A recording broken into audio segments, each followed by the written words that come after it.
Hello and welcome once again to the Lifestream campaign, Lockdown in Dunreen. I am your DM Hesper, and tonight we're joined by Cados. Hello, I'm Raine. I play a half-elf bard slash hexblade. All right, and Lani. Hi, play Roux. And Feugy. Hello, playing the Remy. And Aster. Hi, I'm Aster, and I play Ryan the Shadow Menace. And Bubba. I'm Bubba, and I play Dunsen Snow with the Strushy sidekick Squeakers, the 14th. All right. So last time, just checking something real quick. So last time we played, you guys finally made it down into the depths of the black market area, watching the hustling and bustling going on of people loading up wagons and stuff, different sights to behold, and a few points of interesting um, tidbits of, I guess, general sightseeing.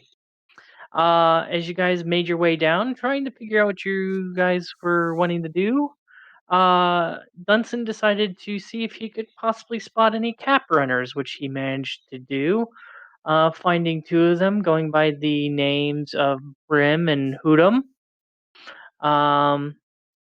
He found out a little bit of information about how they get out and about to collect the mushrooms and so on and so forth, and managed to bribe them enough to essentially disclose who they last managed to sell their goods off to, which was Bogad Boulderbiter. Um, after which, uh, after showing some shiny coins and deciding to see if they can locate this gnomish drug dealer, the group eventually found themselves on the set upon by Zedu and his clan of kobolds. Uh, uh, Dealing with this little, I guess, brave enough to kind of confront you, kobold, trying to pawn off some goods on you, which didn't seem to be sparking much interest with you, and didn't seem to be he was making much headway with his attempting to pawn off the goods. Uh, the group felt, I guess, feeling sorry for him, gave him some gold. They He took the gold, and him and the rest of his clan kind of ran off. Uh, Before they got out of earshot of the group, though, he heard one of them yelling, "Dirty gnome!" In which case, you guys turned around and found this deep gnome, uh, who later on you found out his last name is Nuggetfoot. Uh, Selling you guys some death sticks, or trying to. After which, after buying a couple of death sticks from him and ditching the one that he that Dunsen lit up on the way, he managed to take you over to Boulder Biter, who agreed to sell you guys about a pound's worth of mushrooms for 800 pieces of gold. Taking you guys to his home, speaking an incantation, which Dunsen understood, is he opened up his doorway and filled up a sack with a pound's worth of mushrooms as you guys traded that for the 800 pieces of gold divvied up amongst the four siblings, and were basically, allowed to go on your way, and probably won't see you again, but if he does, he'd be willing to sell you drugs. As you guys currently find yourselves outside the door, a few feet away from Boulder Biter's abode. You guys stare back towards the more hustling and bustling area of the black market. What would you guys like to do? Wasn't there somebody that you guys said that you were gonna go find or something? Can't remember. Yeah, there were some fuzzy guys on the what is it, the roof of that place we were It heading was towards. it was the third floor. Um, there looks to be kind of probably like maybe a tavern inn kind of thing down here Okay. that is carved into the kind of like the northeast corner of this cavern area. I have a question. Didn't we already kind of go in that, at least like one of the floors? No, you guys did not go in there at all. You guys kind of went into the main open area. Okay. Okay. Yeah, you Because we, guys. we met a guy somewhere and we had to go like upstairs to do it. And it was like a crowded place. That was just like in a main area. Oh no! That was up in the main town. That was Oh, up that in was okay. Hang laughing man. yeah. That was Okay. Eras Dunsen's contact. Okay, The little sorry, it's halfling. been a month. Yeah, no, that's all right. Okay, so we haven't been here yet. Mm-mm. So is that where we want to head now we have our mushies? Yeah. Sure. Unless there's some other stuff that you guys want to do. I mean, you guys have a whole kind of subterranean kind of area to explore down here. I think that's a hint. Hesper, I would like to look around and examine my surroundings. All right, roll me a perception check. No default. Huh? No Oh, no, default perception. yeah, he's actively looking, so that's why I'm asking for perception roll instead of passive. Ah, Let's see here, 20. Yeah, you look around the cave, like I said, and everything that I've described before. You're kind of more in like an open, undeveloped area as you're kind of looking around. Um, I want to say, hmm, it's a little hard to make out, but it I kind mean, of I'm not trying to notice. kiss anybody. Anyways, so I was saying, it's kind of hard to pinpoint what it exactly is, but something little different about like compared to most of the rest of the walls. Somewhat kind of catches your interest south of you. All I right, want to well, it catches say, my interest. yeah, because it doesn't look like most of the other where like it looks like kind of like carved out cavern walls. Um, this area is a little bit now kind of doesn't seem to conform to the rest of like this cavernish area, and it's probably I'd say with the light you would be so especially since you have devil sight out to a certain amount of feet. So it's mostly a silhouette that you see. Special Uh, eyes. yeah. So would you Yeah, I say want like to. the guy's like kind of guarding it or something? You really can't tell what it is. You don't know if it's like if it could be like a collection of random people or something else, but it's probably about a good maybe about 500 feet away from you, south. It's just mostly kind of this silhouette that you kind of notice, Okay. kind of near the side of the cave. All right. So I know we have something to be doing, but I suggest we ignore it and because the wall about 500 feet away from us looks a little funny. What do you say we go check it out? sure. Or why not? Okay. I do like So funny walls. What was as I do like funny walls. that? okay. Um, as you guys go ahead and start making your way down that way, you notice as you get closer and closer, the silhouette starts to make more sense to you as it becomes more defined.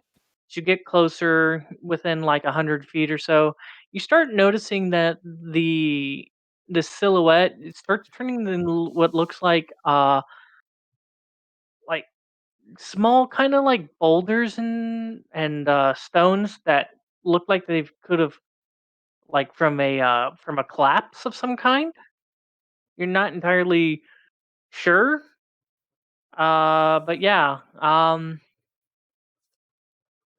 definitely. As you guys draw closer, are you guys going all the way near it, or just a couple hundred feet and just like, oh, this is all that is, or what's going on? So I didn't really get any content of the words you were saying. So like It kind of looks like like it's like a something. collapse part. Yeah, it kind of looks like something collapsed or caved in, or possibly from here. You're not sure, or somebody just could have just piled up a whole bunch of rocks here. I would like to go up to it and use my mason's tools to determine that. Holy shit! Well, Your I didn't mason. know that. Okay. Okay. Roll your masonry tools then, and use intelligence as your main stat. How do I do that then? You click on your tools. It should have a query question, and then you. Sorry. It's all right. I'm gonna let my Uh, cat in my room. Let's see how this goes. Okay.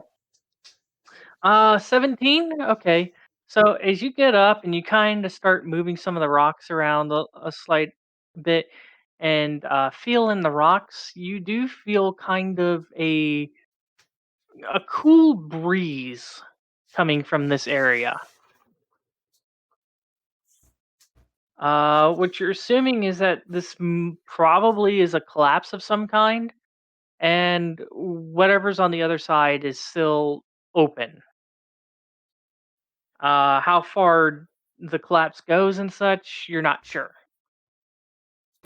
Hey guys, I think this is a pathway. Do you want me to help you clear it up? Sure. Okay, come on, guys. Let's help our brother clear this up. I have a strength mod of 1. I think mine's a -1. Jinjin, stop barking. Mine's a 1. I guess Remy starts moving rocks by himself. How long is Remy moving rocks? And are you just doing it by hand? Let me see if I got anything. Yeah, I'll look too. I know I got rope. I have a crowbar. I have a hammer.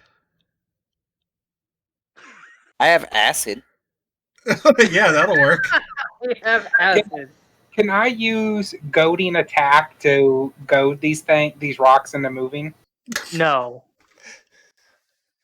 You know, despite Remy's simple, workings of his mind, he's smart enough to know that inanimate objects really can't be goaded into doing stuff through Yeah, trial and error. I am do a have a monk. crowbar. Can I punch the rocks into submission?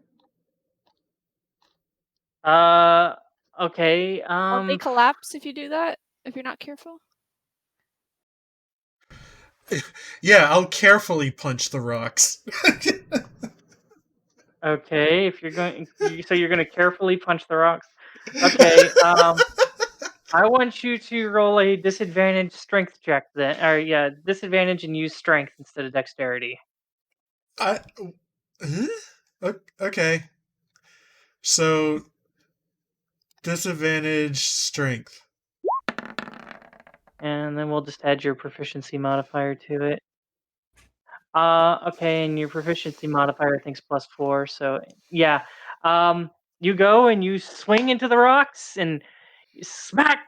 You're like, oh god damn it! Yeah, I'm probably Fucking like hit. ow, ow, ow, ow, ow, and shaking my hand. Yeah, yeah. It's not what you're used to punching and such. Knowing like pinpoint strikes on hitting a person. Man, I'm playing a really different character. But I do have a crowbar to help me. I do too. Okay. Okay. How long are you guys working this? I don't know, maybe 10, 15 minutes. See if it looks like we're making any progress. All right, roll me.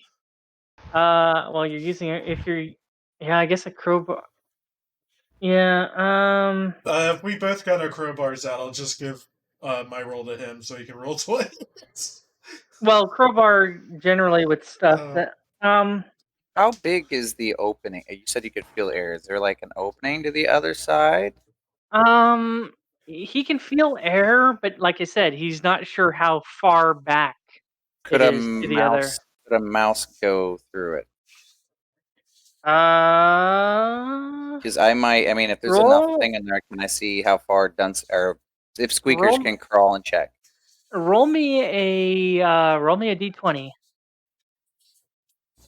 Oh man, squeakers, you're gonna fail at walking.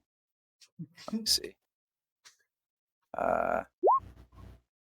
18. Okay. Give me a Go second here. squeakers!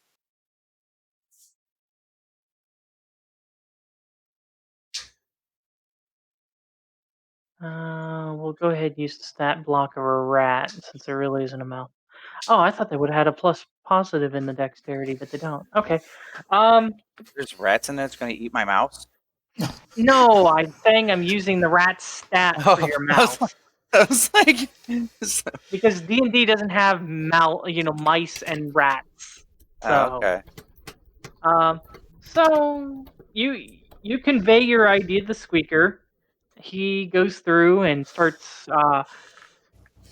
It takes probably about a good 15 minutes.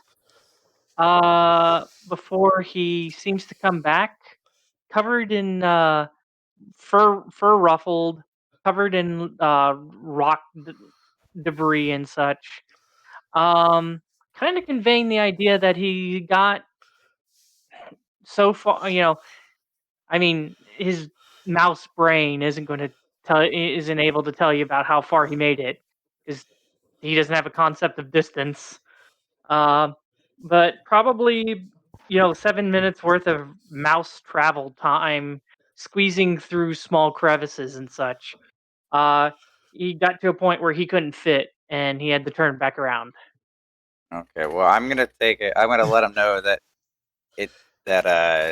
he said he couldn't make it all the way, but he traveled in pretty far or decently far to him. Yeah, I think So it we looks kind of like give up pretty the well for ghost that. on this. Is there anybody around in our immediate area that somebody else could ask if they know what this is, what was here? Not that you notice. No. It doesn't seems to be like most of the hustle and bustle is going to be in the main part of of the um the town, I basically. mean, we did just sit here punching and prying at rocks for like 15 minutes. They didn't draw any attention. Not really. No. Oh. Man, these Should guys down should- here are really good at staying in their lane. Should we ask somebody what's with the caved-in wall?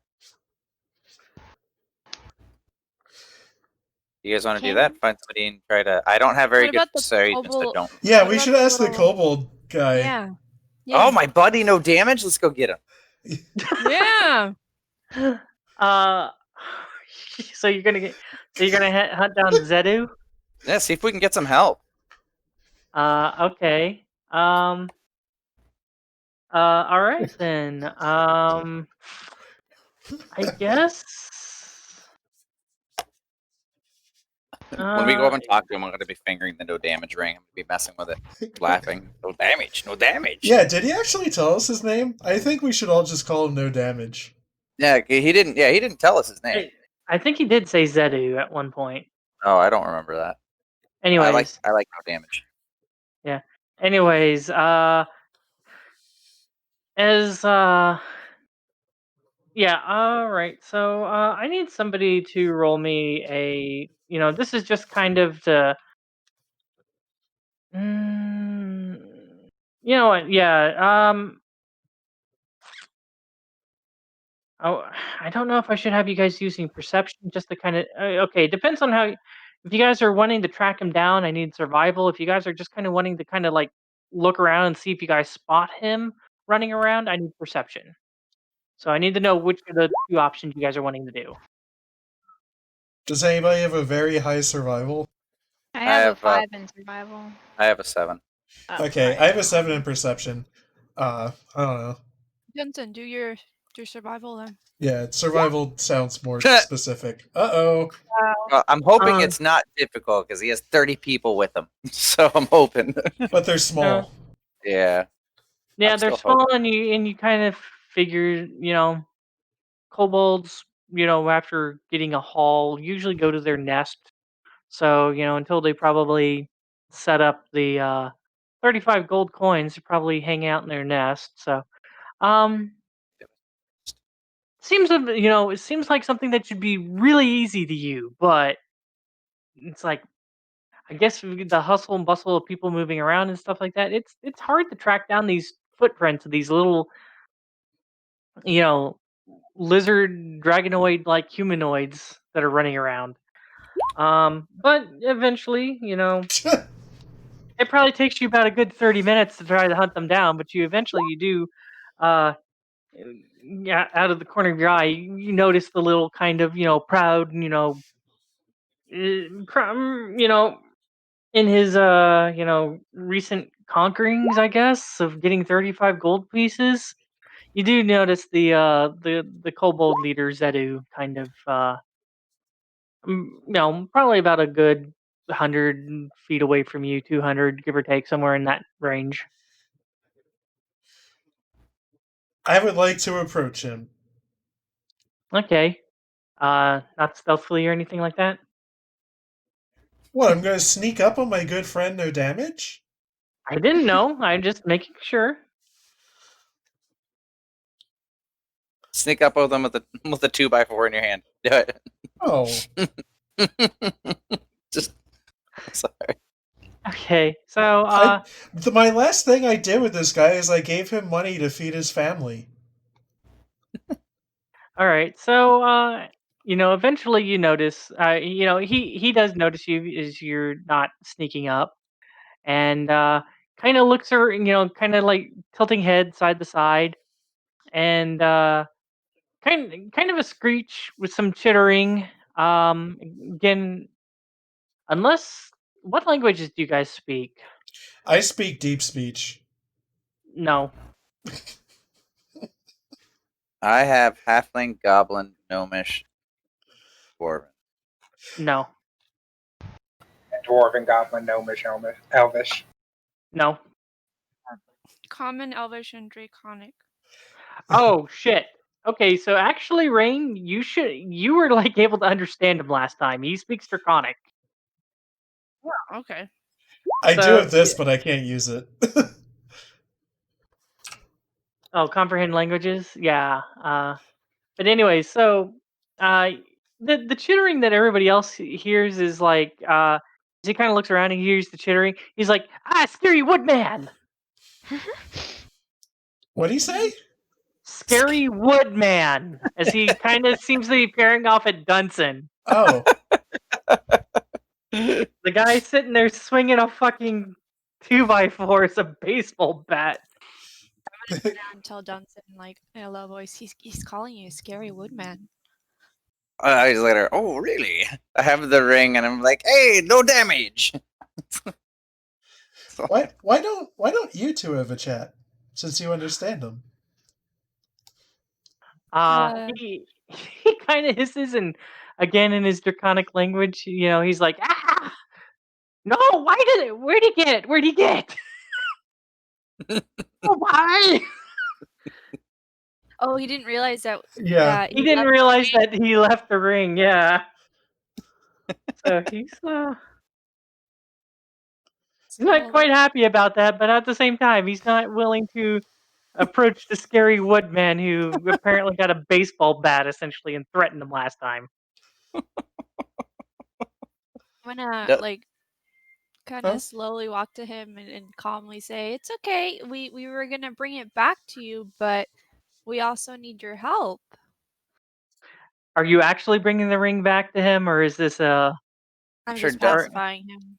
Dunsen doesn't Okay. understand, I'm sure, because she's speaking his language, right? Yeah, I think you're speaking Draconic, right?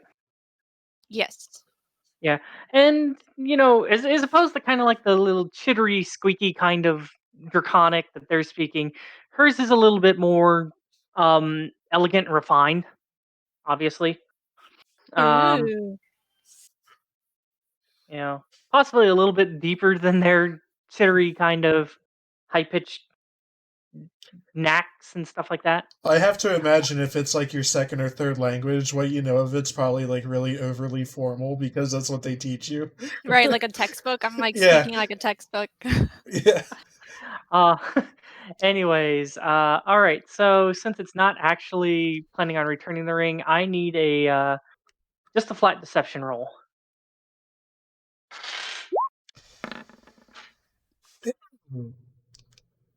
Yeah. Okay. He seems to calm down and kind of looking at you like and, he kind of pipes up. Really, really, you return? Yeah, yeah, buddy. I mean, I can't say buddy. Yes, comrade. Oh, the dog. I'm like, why can't you say buddy? Yes, comrade. Yeah, all kobolds now are communists Comrades. now. Yes, they're all Russian. Technically, that's our ring. Know that. that ring actually belongs to the state. Well, I mean, if you think about kobolds and their collective and stuff like that, it's technically like the clans. But anyways, Yeah, well, I was trying to think of like a textbook version of like partner or friend. So comrade was Yeah. the first thing that came up. Yeah, that's fine. Yeah, like I said, he seems to be noticeably calmer. Anyways, Okay, so well, before we can return the ring, we need your help. There's this tunnel, and we need your expertise. yeah, kind of here's tunnel. Kind of seems to be like puffing his chest off, like something I'm good at. Yeah. I mean, yes. Excellent. Agreeable.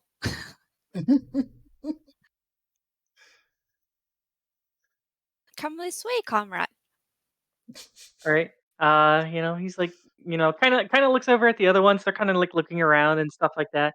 You notice, like, about well, this time actually, it seems like he probably came with a few less, like a few like stayed behind. A couple have changed out, some different ones.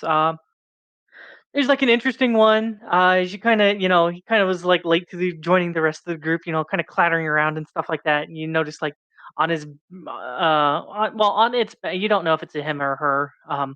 On their back seems to be like a crate, and as you're kind of like looking at it, you're like, see something fuzzy in the crate, kind of black, maybe some white. And you guys are kind of like, is that a fucking skunk?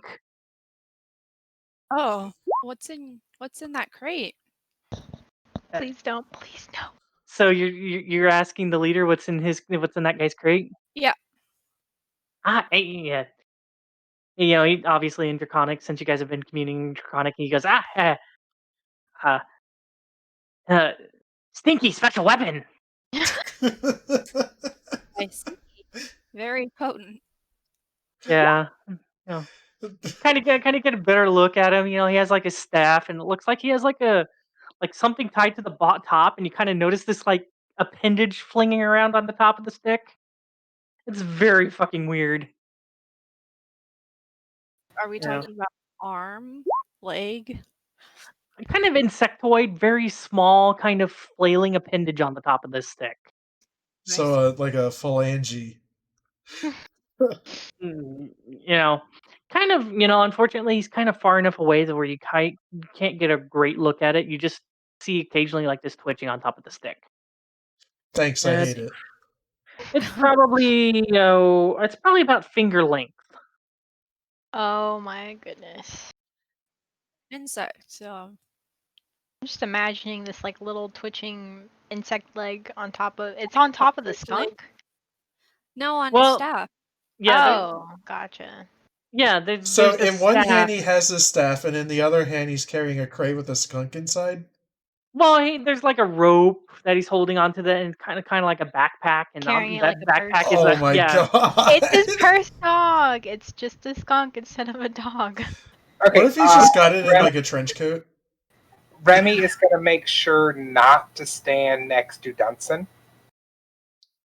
Yeah, good point. Well, as long as you don't do anything, too threatening to them, you should be fine. She's here. Away from Dunsen. I kind of look kind of odd at Remy backing away from me. So I'm like, no, I take a step to her back as well. I'm following the rear. But anyways, you hear the chittering, like, as he kind of turns around and talks to the others. He's like, he conveys, like, they come and they return, no damage ring, and conveying to the others that he that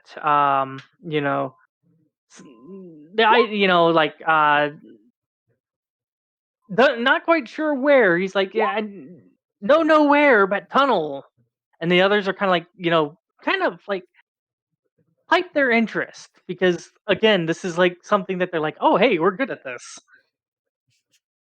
Yep, I need your skill sets. You guys are I heard you're very, very good at this. So you're the best clan there is to ask for. Again, very much appealing to these guys.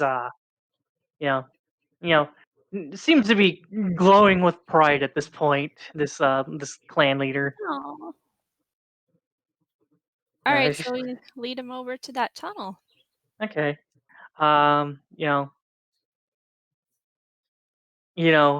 Like I said, you go ahead and start leading, and he kind of yells back to the others, like, come, follow, and you hear the others kind of like commanding to the other ones, and like, further away, like, come, follow, come, follow, come, follow, come, follow, come, follow. Makes me think of Oddworld. Hey, follow me. Okay. Yeah. Oh, and you know, for the most part, it's like a whole skittering herd of kobolds following behind, and occasionally the clanking and clattering of wood as you kind of listen to this like crate that this one's probably carrying a skunk, or, well, more than likely a skunk from what you guys have deciphered around, just going clonk, clonk, clonk, clonk behind everybody. Definitely not quiet whatsoever in the slightest. You also hear like clinking of like ceramic pots and all this other stuff on this guy.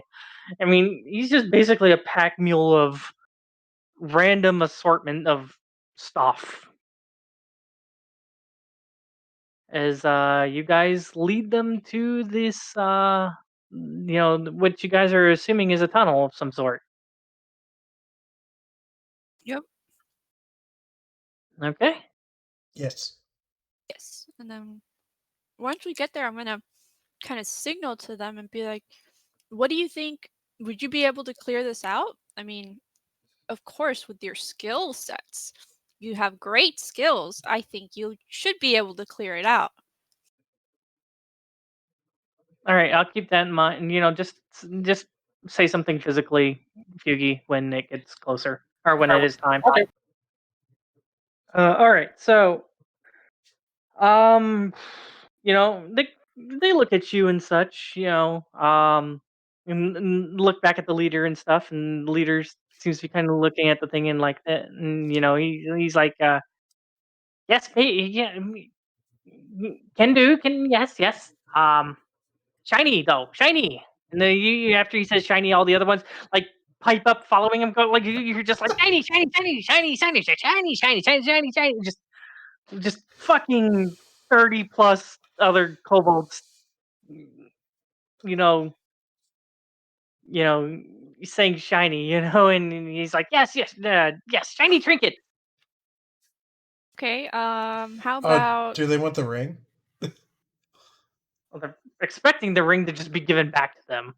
Yeah, I don't. That'll be up to Dunsen if he wants to Yeah, give it back. I don't know about that. But I could give him enough gold to distract them from the ring. So I was thinking maybe we can give them like 70 gold. I can give them 70 gold for them to clear it. How does 70 gold sound to you? Roll me a persuasion check.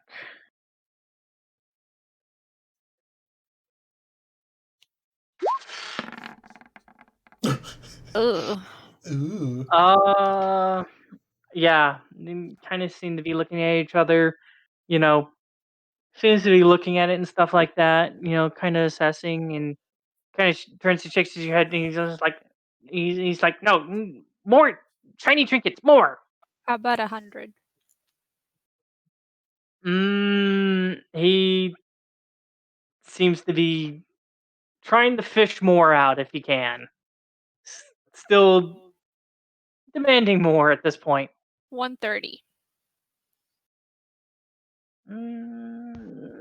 Roll me a persuasion check again. Wow, Jesus Christ. More, you know, they're like more. The rest of them are like more in the background. How about 200? Roll me another persuasion check. More. Oh my god. 250. They're kind of like dancing around and he's just chanting more. All right, roll me another persuasion Oh my check. god. Please, another one. Oh, thank God. Okay. So you said what? 250 or 300? I forget. 250. 250. 250. All right. Yeah. You know, and you know when you said the 250, they're like, you know, they're kind of seeing the base among each other and stuff. They're like, yeah, 250. 250 sounds good. Yeah, this. You know, 250 shiny. Yes, we can. Yes, you know. Cleared out. Okay. All right. Here you go. Here's give them 250 so you can count them. So, do they even care about the ring now at this point? Well, we're not going to mention the ring. So I'm going to give them. Yeah, I'm going to give them half. I'm going to give you half of the 250 so that you can finish clearing the tunnel, and then I'll give you the rest when you finish clearing the tunnel.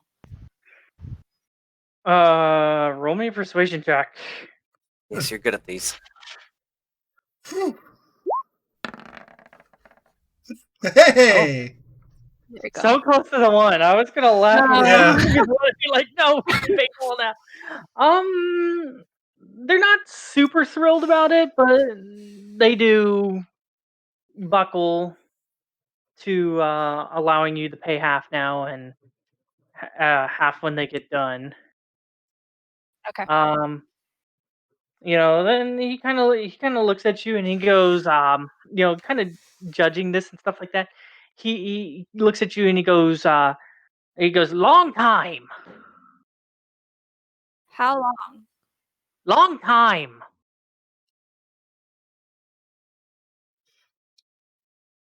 Like a day? He just kind of shrugs and goes, long time. He's not quite sure. He just knows it's going to take a very long time. I Very mean, fair long enough. time. I mean, we got what, like 3.5 minutes of mouse travel to dig through at least. Well, yeah, if you consider half move, yeah, it'd be like, yeah. Well, it said 7 minutes. He went back in there. Yeah, yeah. but you got Return trip. Oh, okay. Return trip. Okay. Yeah. Well, that and you got to constitute as difficult terrain too, which slows movement speed down Mm-hmm. and all this other crazy shit. So,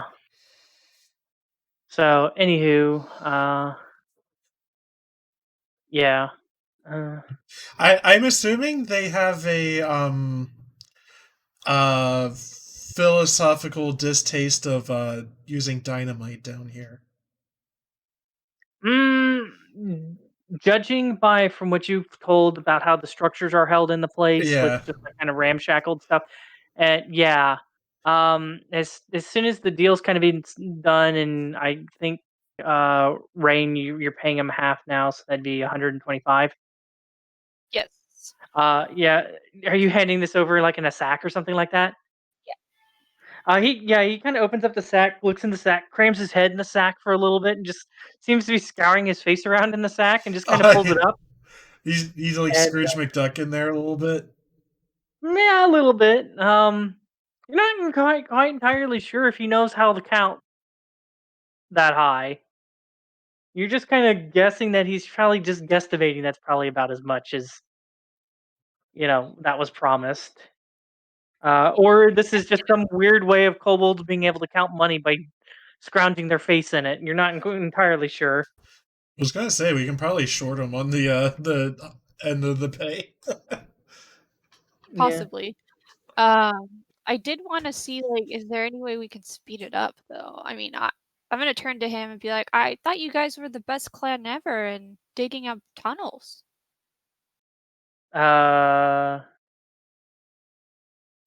Well, let's see here.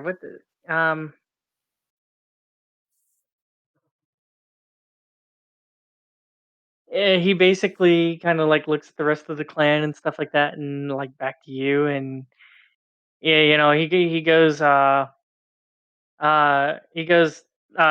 more shiny trinkets get more clan. As in, if I pay you in full, you'll do it faster?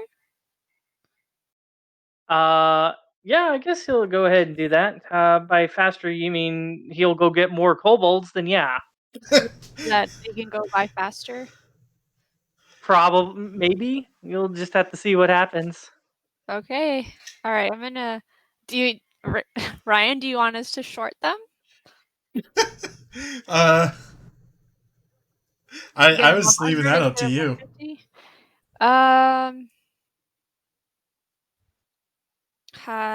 I'll just give him the rest of the money. Okay. So you go ahead and do that. Once again, he kind of like digs his head in there and stuff like that, and you know, must be some weird way of kobold counting money. Who knows? Um, you know, hefts up both of the bags, and the rest of them are like shiny trinkets, and he kind of points at a couple of them, and he's like, you stay here, watch rocks. Uh, we get clan and tools. And they kind of scurry back. About 3 or 4 of them that they kind of left, kind of sitting there, just kind of piddling around in the rocks for right now until they secure assuming secure their treasure and so on and so forth. While they do that, can we take a 10-minute break so that Hugh can be with the dog? Yeah. Give him medicine. All right, yeah, we can go ahead and do that. Is it dog time, Yugi? Yep. Bear back. All right. Yep, I'll be back as well.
Yes. Okay, it's, we're you live. know, back to life. Okay. Welcome back, everyone.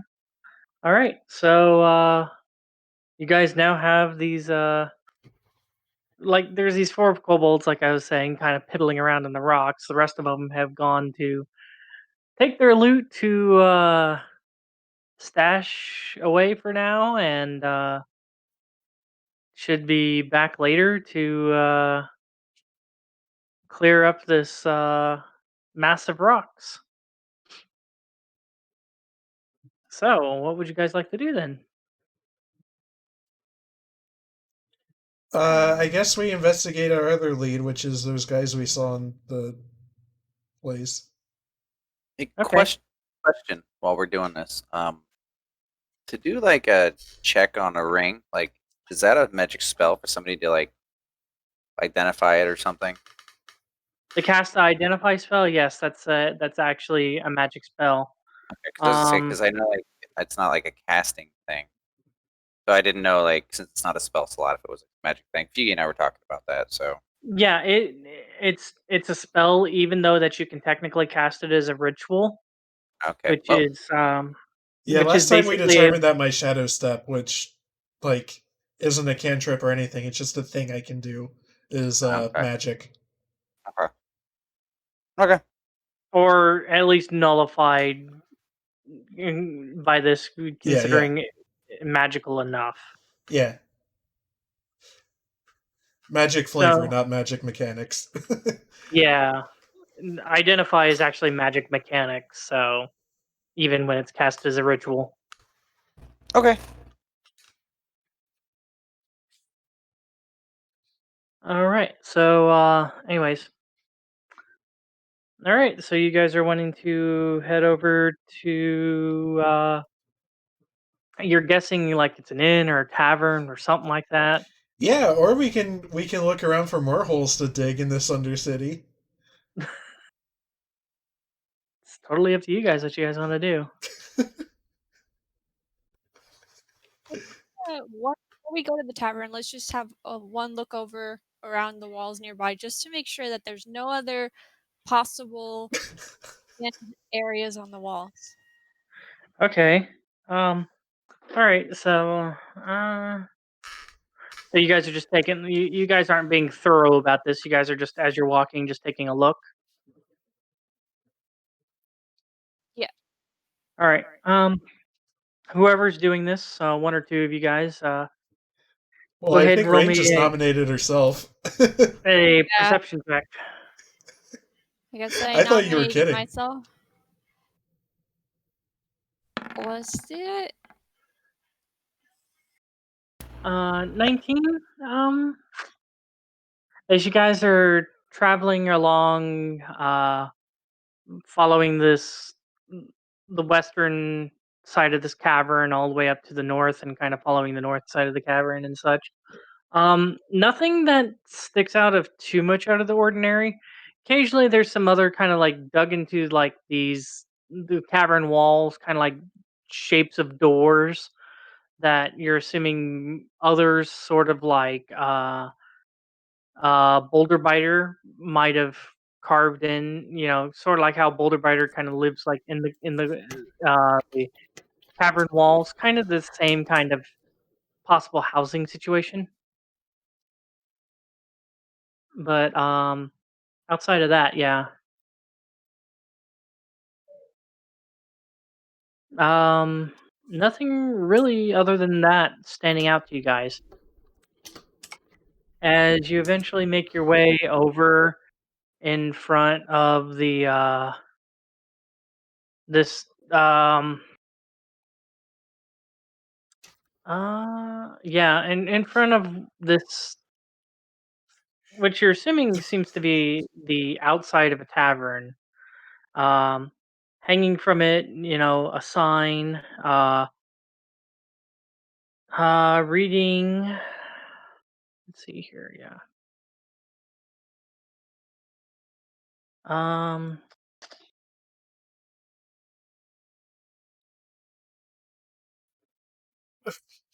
Please don't. Curses. Anyways, Like I was saying, the sign to that is reading as the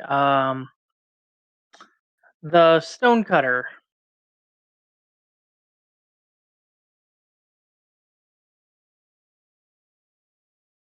As you guys are kind of outside, the not really having like windows made of glass or anything like that, like the ones up, on the surface are.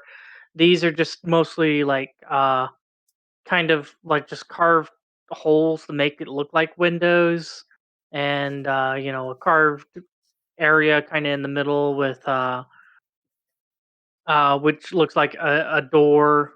Wood doors placed basically on in this stone to kind of accent as the entryway, but as you notice, obviously not the most private uh place, considering you can hear fairly easily due to the lack of glass obstructing sound. um Basically, the telltale signs of a tavern, though probably not operating at peak capacity or anything like that, maybe a little bit under.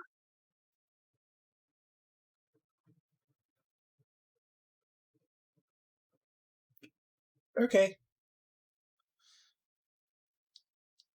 All right. Why don't we have Dunsen or Remy go in first? Sure, I can go in first. Okay. I go in. Okay. What does he see inside? It it seems to be a, let's say it's about an 80 by 60 stone cut in chamber.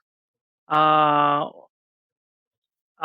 Torches, lining the wall here and there to provide light, along with kind of makeshift chandeliers. So you're looking around at kind of like the tables and the benches and such. They all seem to be carved out of stone rather than wood. Assuming recycling the stone that was used to carve out this central area. You notice a bartender take uh yeah, we'll go ahead and go with a dwarven bartender for this one as well. Yeehaw. Actually, no, human bartender. Sorry, let's go with human. Um, Kind of, older, probably in his 40s.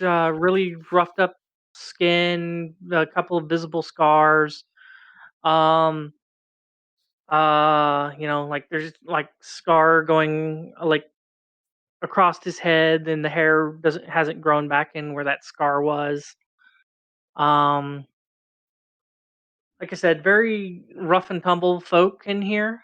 Mm-hmm. Um, Very much the same as um, you know, mm, kind of the same feel as the drunken donkey, except, or well, drunken donkey. Well, actually, probably more along the lines of the kind of a mixture between the donkey and the hanged laughing man in feeling. It's not as stuffy as like the snow tier.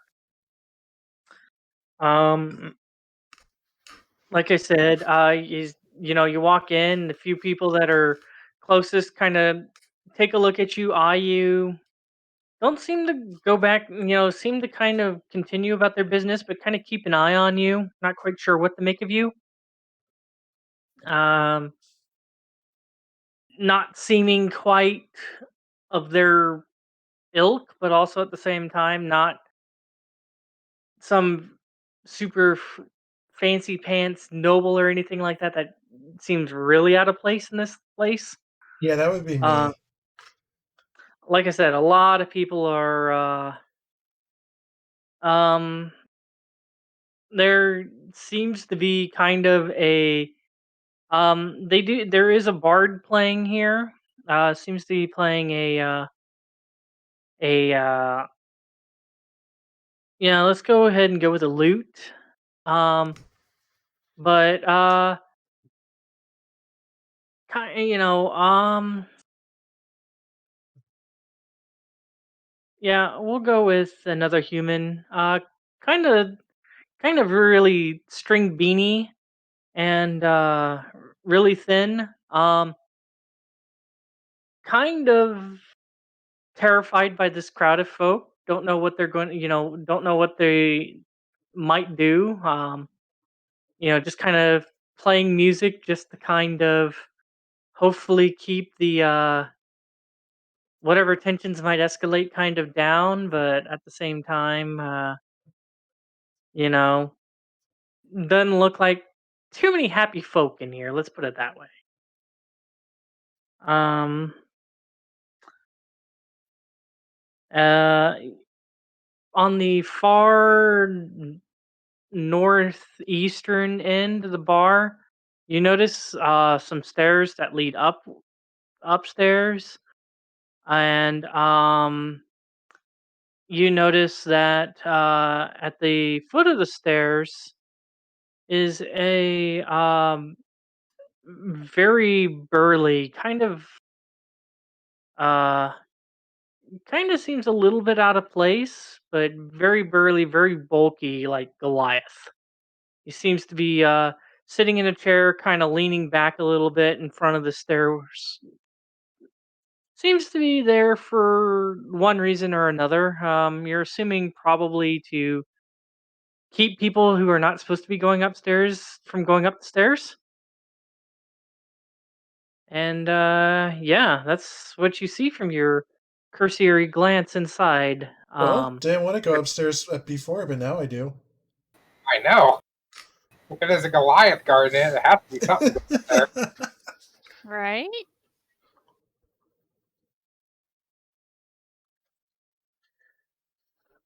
I guess we should all enter.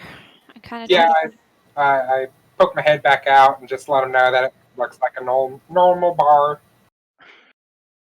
Okay, as your merry band enters, still getting the not trusting watching gazes of the other patrons as they're kind of eyeing you up. Kind of feel like that they are possibly determining, who among you, if they need to, might be able to get a score out of or something like that. Um, Definitely not the safest place that you've been in Dunreen.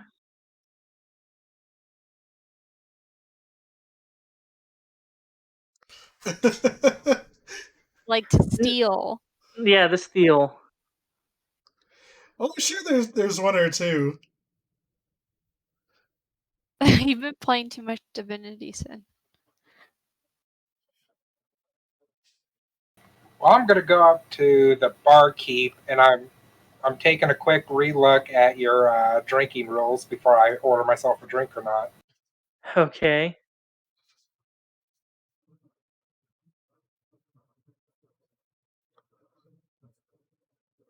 Yeah. But yeah, can I get me and my family here a round of drinks, please? Okay. He looks up at you. You notice over one eye, he seems to have an eye patch. Um, Over his right eye. From what you've been looking at, has been his left side, which is the side of his head that has the scar that kind of runs about midway through the forehead, about almost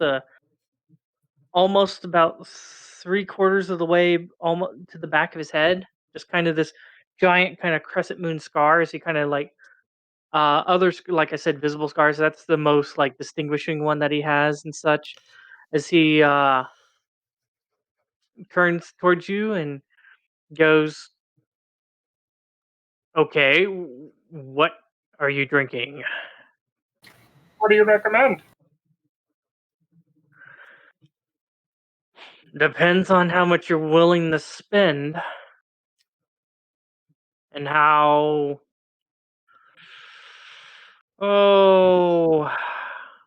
much fun you want to have. How about you just give us the medium fun? Medium fun. He just kind of, seems to turn around, grabs a couple of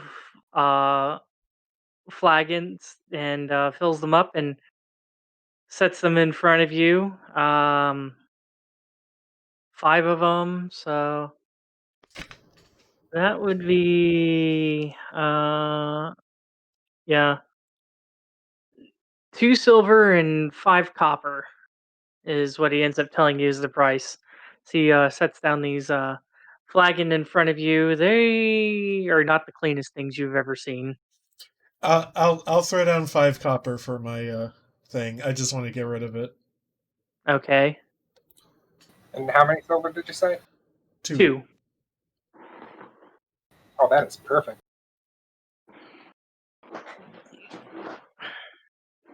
Yeah, you have a feeling that these drinks are not the best quality.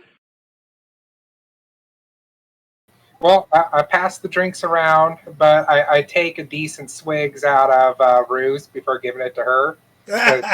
So you know what happened last time. Okay. Thanks, Remy. All right. All right. So let's see here. You come back with 5 pretty dirty looking flagons of like ale.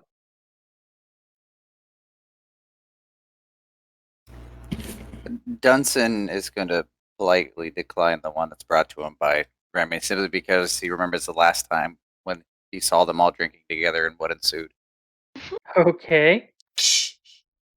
Well, I'm gonna kind of look at Remy and be like, why don't we give, if Dunsen rejected this one, why don't we give it to that barbarian over there and see if we can get him to tell us what he's guarding? Yeah, we're able to sit nearby him. There are not any tables nearby him. He, like I said, he's kind of sitting up. A few people that kind of drunkenly like stammer over that way. He kind of stands up, and he is very intimidating. Mm-hmm. Has like a couple of battle axes strapped to his back. Uh, yeah, and doesn't look like he really takes shit from very many people. So they kind of look at him and just kind of go, "Nope, not dealing with that shit." Um, I bet underneath that tough exterior is a heart of gold. Yeah, I bet he needs some love. okay. But Some big boy love. You get it, Remy. Yeah, go, You get it. Remy, go seduce him. Okay, I'm gonna take my drink over there to him. okay. Oh man, here we go. So you're walking over there with your flagon and this other flagon that you're going to give him. Yep. And as you get closer, probably within like 20 feet, he gets up out of the chair and he's just staring you down, probably, with like an icy cold stare. If he could stare daggers at you, he would be right now. Hey there, looks like you need an icy cold drink to go with that icy cold stare. That's the only kind of thing that you get is like just a low guttural like growl. Is that a no?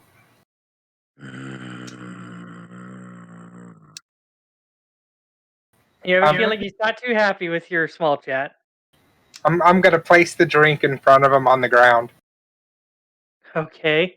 So you place the drink, what, like, how far away from him? About 5 feet away. Okay, so, You think you're gonna get 5 feet in front of him? yeah. Uh, yeah. Roll me a general dexterity check. Oh my god.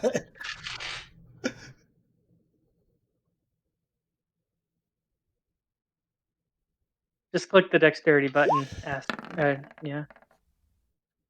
Oh.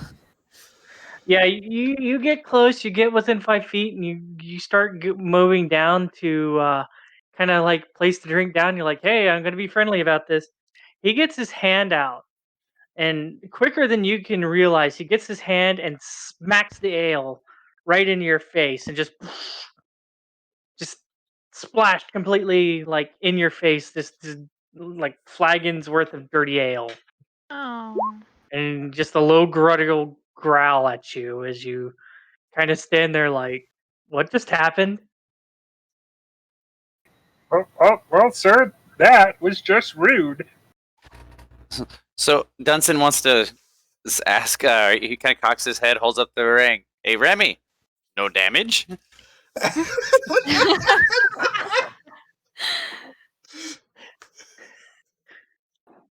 You got a couple people looking at the ring, by the way, as you're holding up this ring, by the way, Dunsen. Judging and seeing if it's worth possibly seeing if they can steal it from you, possibly. Do I notice this? It's not very hard to notice them kind of. With They're not really hiding it because they're kind of. It's kind of you guys are out of your element being here.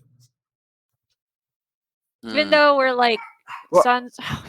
Damn as it. soon as that happens, and I do that, can I do like a sleight of hand to make it look like the ring just disappears?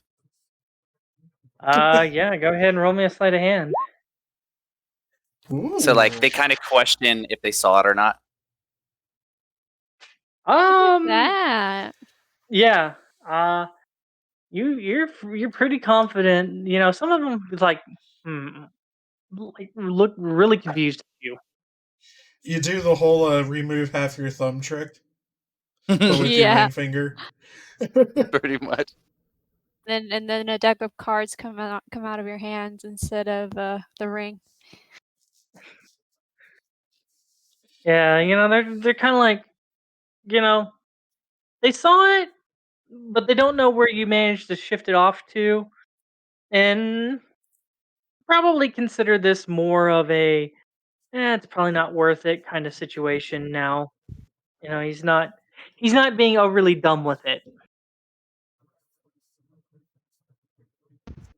All right, so I go back to the table and I kind of whisper.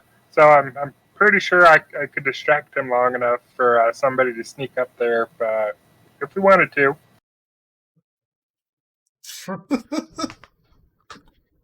That would be Ryan's Yeah, I'm the plan. sneaky guy. Are we doing this? So, just to go back to this, did we notice any windows on the second story before entering? Yeah, like I said, there's a balcony, and then there's another balcony, and then there's another balcony above that. There's balconies above. So Okay. yes, there is stuff up, and you've seen people on the balconies. You just don't know what these balconies are for and such. Okay. So I'm gonna go back to the bartender and ask him how much it costs to stay in the rooms upstairs. You know, he looks you over. Looks you over. Goes, sorry, no vacancies. I What want about to brother? insight. I want to insight him to see if he's lying. I'm sure he is, but You're going up there. Okay. All right. Go ahead and incite him then. damn. Okay. Let's see here. Give me 1 second here. This whisper is brought to you by. Let's see.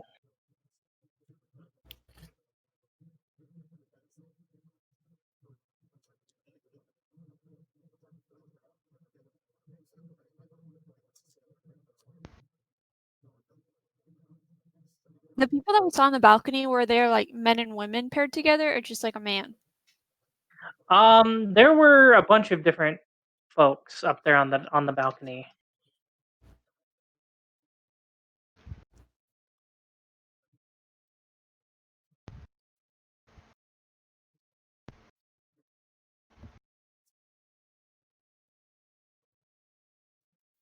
But like, were they amorous or just kind of like?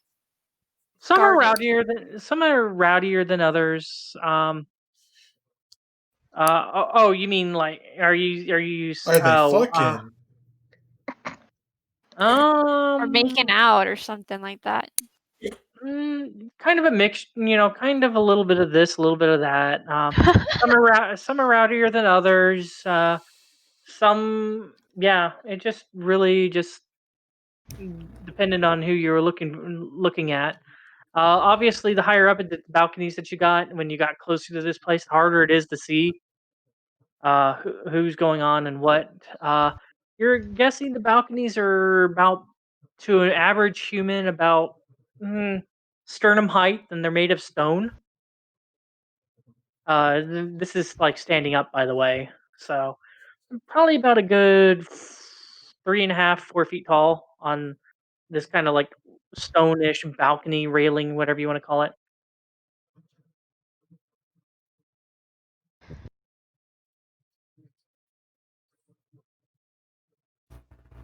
I have a feeling that's like a brothel upstairs. Hang on one second. Hey, Feugy just wanted to let you all know his computer just froze. So while Raine is talking to the bartender, who is like who's kind of sitting back? I'm gonna say was it Raine's is next to me. You and Raine went up to the bar. The rest of you guys, I guess, must have Raine. just found an empty table just to kind of hang out at. Okay, so I'm with Raine up at the bar. Okay. Well, Yeah. I want to kind of wish, or actually no, like let's see. How do I want to say it? Because I know. Okay. Can you speak Elvish or no? What languages can you speak? Because I can speak Dwarvish, Gnomish, Goblin, Halfling. I speak Common, Elvish, and Draconic. Oh, we're kind of screwed on that one. Yeah. Let's see. Well,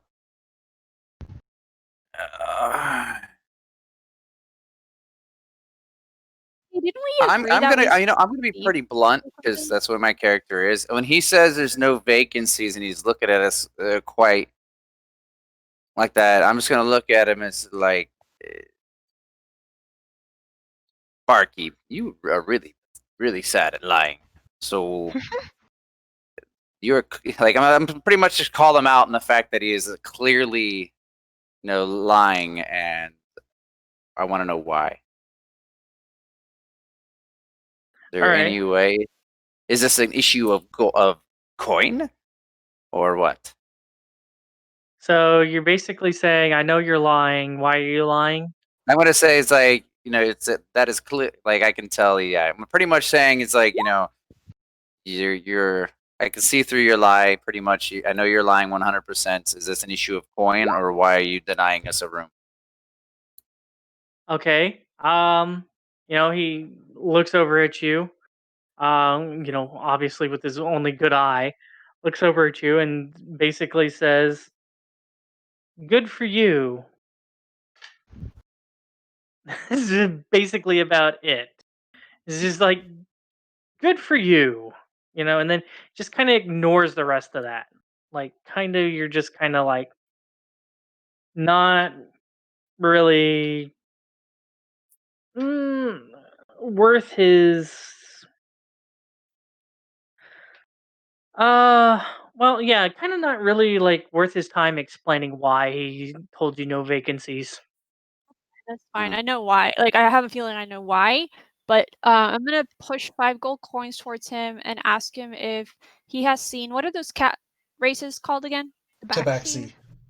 If they've seen any a recent male Abaxi in the area, because we're looking for Tabaxi. Kabaski, sorry. Capacity. I don't know. We'll get it one day. We'll get it one day. Anyway, cat person. What was his name again? The dog! Stop barking! We can't hear it. Okay, Yeah, good. we can hear the dog barking. Good. Tabaxi. So, what was his name though? Knives or glinting blade. Knives. Yes. Was it Glinting Blade? What was his name? What was his code name? I don't remember which. It's gotten confused. Knives is his code name. I think Glinting Blade is his actual name. So you're sliding him and you're asking, or which one are you asking for? Are you asking for his real name, or are you asking for his Knives. He looks at the gold on the counter, looks at the gold on the counter, looks at you, grabs the 5 gold, slides it off the counter, pockets it. He goes, yeah. He goes, I've seen tabaxi before, seen lots of them. One named Knives. I don't ask what their names are. Has there one been here recently in the last 4 weeks?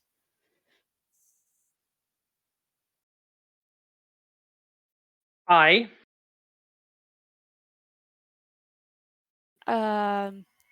don't know what else to say.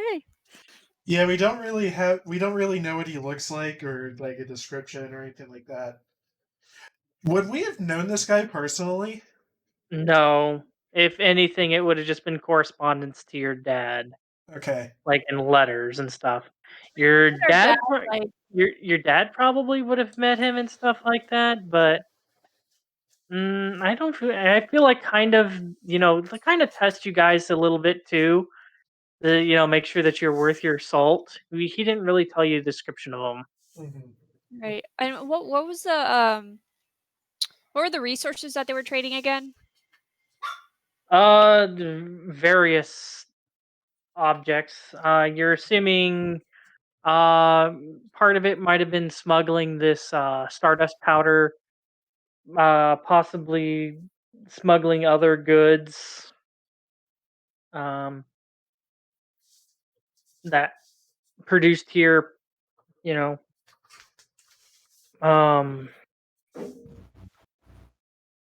at least from here to there. You don't know. Oh, we do. I forgot her dad's name. Oh. Despero. No, but his first name. He doesn't have one. Yeah, you guys never gave him one. He's otherwise known as the Thief King, I guess, of Feldnitz. I don't know. Okay. Just known as Mr. Despero. Mr. Nobody knows his first name. Okay, so I'm just gonna kind of talk a little low and be like, Desperos is looking for knives because our resources, our channels were disrupted, and we were sent here to figure out what happened. My understanding is the town above, people are dying left and right. Has anyone else been affected by it down here? Okay. He kind of looks over at you and kind of that's kind of a dumb question to ask kind of situation. And he goes, "You saw the people with the wagons outside, right?" I don't remember that part. I described it last time. There's people with look like that they're packing wagons and such, with goods and such. So you're not quite sure why they were, but they are packing goods and stuff. Packing goods or packing bodies? Their goods that they had here, possibly family goods or goods to sell and stuff like that. Packing packing up in the wagons. Oh, I see. That wasn't very specific, I guess, for me anyway. Um, Sorry, I thought I did explain it. Yeah. yeah. So when you guys got here and you were looking around, I was pretty sure I explained that there were people who were packing wagons, and basically what they're packing looked like goods and such, home or to sell. I Well, guess for me, Okay, I so think what does it's that more of, have like, to do with control what it. Raine asked him? well, she asked him if it's affecting this area, and Or affecting he's trade in this area, though. Yes, this is an underground black market area. I thought that was Yeah, just so one. it instead of, like, I guess affecting, like, dying-wise, is more of, is what's happening upstairs affecting trade down here is what I'm saying. I'm asking, because 'cause we're trying to find Mhm. that contact. I mean, again, it's a very obvious kind of. Well, that's kind of a dumb question to ask. Kind of stare at you. I don't know why it's an obvious So I question, because we really don't know where our connection like, I'm trying to fish for, like, a lead, I guess. But I guess if it's an obvious question, then I don't know what to ask. In his opinion, it is. It's like, well, of course, what's affecting up top is going to affect what happens down here. If there's nothing to hide stuff in to transport out of the docks and stuff like that, how are we supposed to transport stuff out of the docks? Bodies.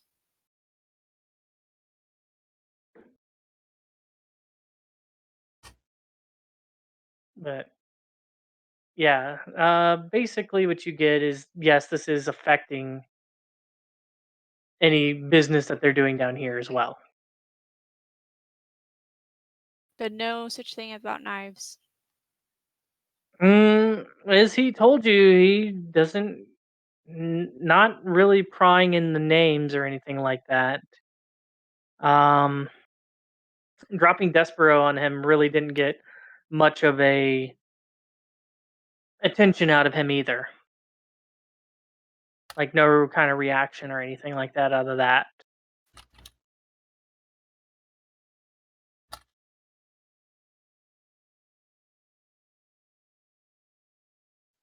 Uh, Dunsen, do you want to ask anything? I'm completely lost. I really don't know what to ask. Yeah. I'm in a complete blank wilderness right now on what to remotely ask. So I guess I don't know. I have no idea. Okay. Well, clearly you have important business upstairs, which is why you have a bouncer downstairs. We're just gonna enjoy our drinks and maybe come back in a little bit to get more. You do that then.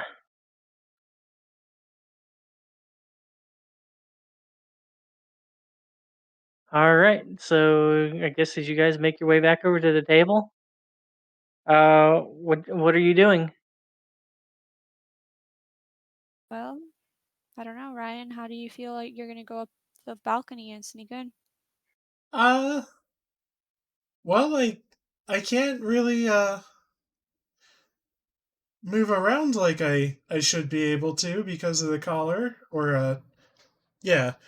So I don't know, I have rope. Can do some climbing. Do you want me to distract the big guy?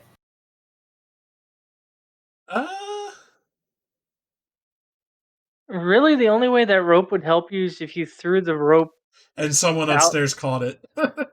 Yeah, because nobody has a grappling hook. I don't think.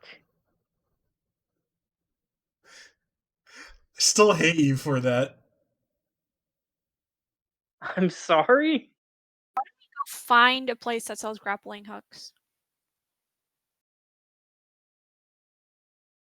I have a grappling hook. Oh Oh. my fucking god. So I have grappling hook and silken rope that I can lend you. Oh, yeah, Bubba, you missed this. Okay, so first thing, when we were creating our characters and Hesper gave us the store and things like that, first thing anybody asked for is a grappling hook. And he's like, oh, well, it should be one of the, like, burglary kits or something, right? So Yeah, he gives us isn't all burglary kits, and then he says, oh, well, the grappling hook actually wasn't in there. And it's like, that's not how you fix the problem, Hesper. Okay, well, I'm gonna let you use my grappling hook. So you have one now. Sorry, Hesper, I had to put you on blast for that again. Hey, that Would you, kind of goes. Remember when? would you like Just to run remember. the bus back over me again a couple more times? I don't think you got Hey, everything. just remember when crossbow bolts and arrows weighed a pound each. I hate you. Please die. So, sorry, go ahead. So you got your grappling hook. Go ahead. All right, or okay, here's the thing: is I would rather do like almost like a stakeout of this place and see what the activity is like here, like outside, because like I would want to try to do sneaky stuff outdoors, uh, like at the best time to do so. Good plan. I think I agree with that. I want to go check Okay. around too. Yeah, because my plan was going to end up me getting punched in the face. So Yeah. Yeah, the other option is to go like up the building from the outside, and Well, that's probably that's going to it. draw attention. Yeah. Okay, so you guys are wanting to stake out this building then, I take it? Yeah, I'm not gonna even drink my drink because it's nasty shit. Did anybody actually drink their drink? No, yeah, I drink mine. I would have to imagine Ryan took a sip, went yuck, and then just ignored it.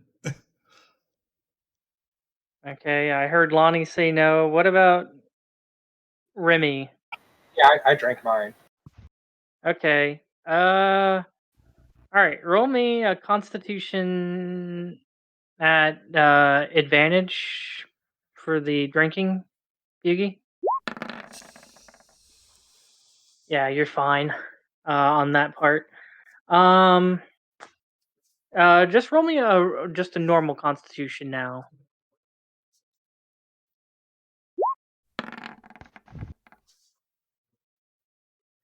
Okay.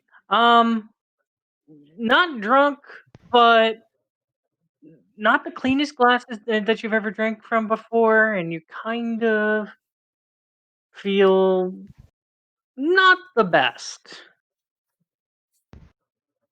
You know, there might be issues later on, if you know what I mean.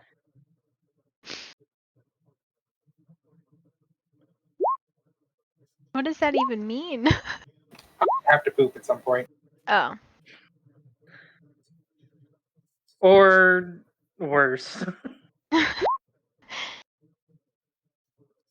So, Get the plague. not the plague so much as, yeah, mm, didn't really agree with him, let's say, Um, you occasionally like if you guys are staking out this place, and how long are you staking it out? Because let's see here. I think you guys got here, I want to say about 8. And I would say with everything that you've done up to this point, it's probably about 9 o'clock already. So, Is there like some kind of, I don't know, facsimile of like a day-night cycle here? Do people care when it's day and when it's night, or do people just do mm, their business whenever? not entirely sure, honestly, to tell you the truth. You haven't been down here long enough to know, and um, Dunsen doesn't know too much about it, and I'll tell you that much for sure. Like I said, not quite sure how things work down here in those terminologies. Well, in our time down here, have we seen a single city guard? No, No. but the closest thing that you've probably seen to like maybe like a guard or something like that has been that like kobold that you've seen like in armor. Uh, couple of other like bruisers running around here and there, but and the two goblinoids that I made mention of standing at the entrance to the tunnel. That was that tunnel was on like the northeastern end of this cavern. Um, Not too terribly far away from where you guys are, or, where this tavern is. Probably about a good 300 feet or so away. Um, Getting closer, you guys are able to tell that the goblinoids. One is a hobgoblin, the other one is a bugbear.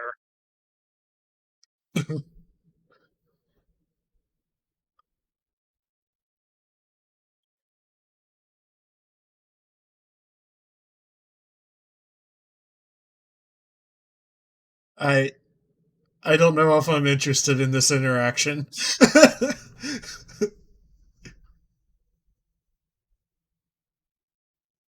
But yeah, how long are you planning on staking out this place? um, I don't know about putting a time limit on it, but I want to see, like, if there's a pattern to like the You know that busyness time? and traffic. That would probably take you guys probably like a good couple of hours. While he's Like, doing that, can I check on the tunnel? okay, yeah. Like I said, the get a good feel and stuff for that, Aster. I'd probably say it'd probably take you almost like 4 hours just to even get an idea. Yeah. It's usually what happens in a stakeout. Yeah. You want me to bring you some snacks? Well, I don't know. I was hoping Well, we could like skip some time or something, but well, what I can do in that Well, aspect. I'm just trying to judge on what you guys are wanting to do. I'm just telling you, looking at it, and trying to figure stuff out. Past experiences, you kind of feel like the minimum is going to be 4 hours before you start distinguishing patterns. So I'm just telling you about how long this would be. I'm constituting you guys kind of sitting at the table trying to plan what you guys are wanting to do. Mhm. So that is completely and totally up to you guys. If you guys are wanting to do this, or if you guys are wanting to do something else, have another idea. Yeah, or You, we try to sneak past the guard. yeah. And like I said, there's other. Like I said, there's more. It's not just there's not just a bartender and this guy. There's other patrons around in this bar too. Hmm. You Well, know. we're kind of fumbling around here, Hesper, because like when we went to leave, you were like, "Are you sure?" So we're kind of like fish flopping out of water, trying to figure something out. Yeah. Well, I'm telling inside the bar currently, there's a plethora of different beings and stuff like that. It just you just tell me what you guys are looking for or something, and what you guys are wanting. Is Squeaker's able to do a stakeout? I mean, I can do a stakeout and just hide in plain sight and keep watching. I have an So, idea. Is there a let's see, there's a CD bar. Is there a brutish fellow who's looking like he's getting extra wasted? I mean, like I said, there are some bruisers in here. Like I said, you've seen orcs, bugbears, hobgoblins. This is about the only Goliath that you've seen down here. Um, But who's What if wasted we enough? Yeah, what if we convince someone here to uh fight that Goliath? okay. I mean, that's up to you on taking bets on who does what. Um, I just need to know. You said obviously you're looking for somebody who's probably plastered and doesn't know any better, and you said you're looking for a bigger guy. Mhm. So yeah, You want like me I to said, there, perception or like I said, it's not too hard to notice. It just, like I said, it depends. I'll I help said, Ryan out. I'll help Ryan out. Let's talk up some big guy. Let's pick a random one, Yeah. and let's seduce him into trying to beat up Goliath. all right. Let's see here. So I'd say probably out of the bigger ones, you're probably looking like bugbear. I think probably bugbear or orc. Those are probably going to be your biggest uh heavy hitters, I believe. Bugbears speak common, right? I if they don't, they speak goblinoid. I know that much for sure. I think Or we want goblin. somebody we can communicate with. As Usually, most races, especially ones that are in like a city environment like this, they might not speak good English, but are common, I should say. But they for the most part, if they're in a city setting that isn't just them, most races generally tend to know common. okay. Do we want to talk up the bugbear? Like I said, and there's probably a couple of orcs that you could talk to. Which are easier to talk to, the orcs or the bugbears, intelligence-wise? Because they need to Bugbears are understand fucking flattery. stupid, aren't they? I think generally conceptually bugbears generally tend to be on the dumber side, yes. Um orcs tend to be a little bit brighter. Um I mean both can be nasty when Mm-hmm. having to fight, but yeah. Is this Feugy like why not speak to all of them?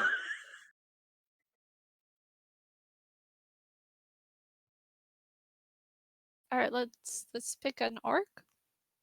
Okay. Okay.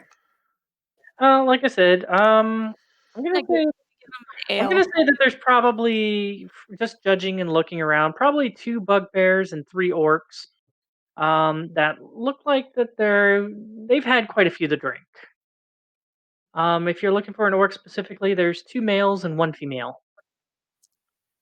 Okay, I'm gonna grab Roux' flagon, and I'm gonna grab mine, and we're gonna approach the orcs, and I'm gonna first approach the female orc and ask her how she's Okay. doing. Before this Okay. goes on, can I I cast do like. guidance? No, you We don't can't. have magic. We can't cast magic. Yeah, We I have a can't cast collar. spells. Remember? Oh, never mind. That's why we're bothering with this in the first place, is I can't just bamf up the building. Oh. Okay. So yeah, I want to say one of the male orcs and one of the female orc are sitting together. The other male orc is kind of by himself, and the two bugbears, which are both male, are in a group by themselves.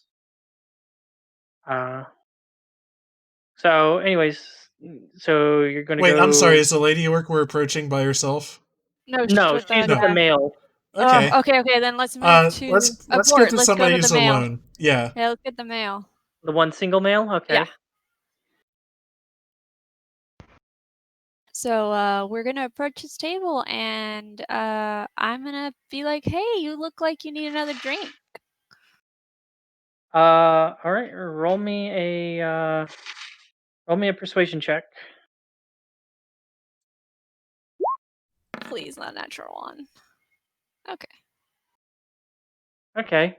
He kind of looks at you. A little tipsy. He's like, "You're mine," and grabs the drink and out of your hand and just starts downing it.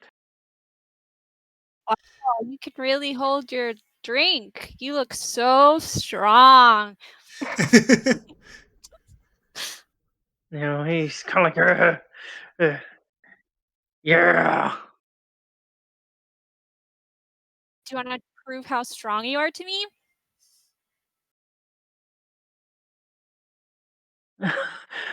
You say that, and he goes, "Ugh, ugh," and he kind of nods his head up a little bit, up and down, and kind of turns toward the table and goes, "Ugh," and just like slams his head on the table and lifts it back up. The stone table has a crack running through it now. Yes. Wow. So, Ryan, what should we do? What should we say? Hey, hey, big guy. I'm quite impressed. But I would be more impressed if you did something for us. You think you can take that Goliath back there? seems kind of wary. Like, he might have possibly gotten in a fight with him before, and probably gotten his ass handed to him.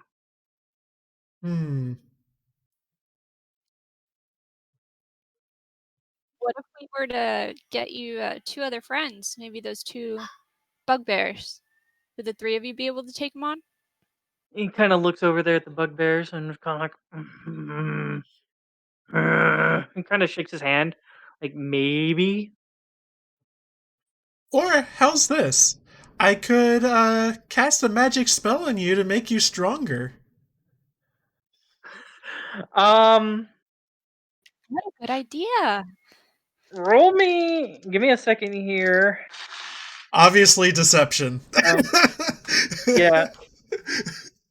I wanted to see it first if he had enough perception to notice your collar. Yeah. He does not.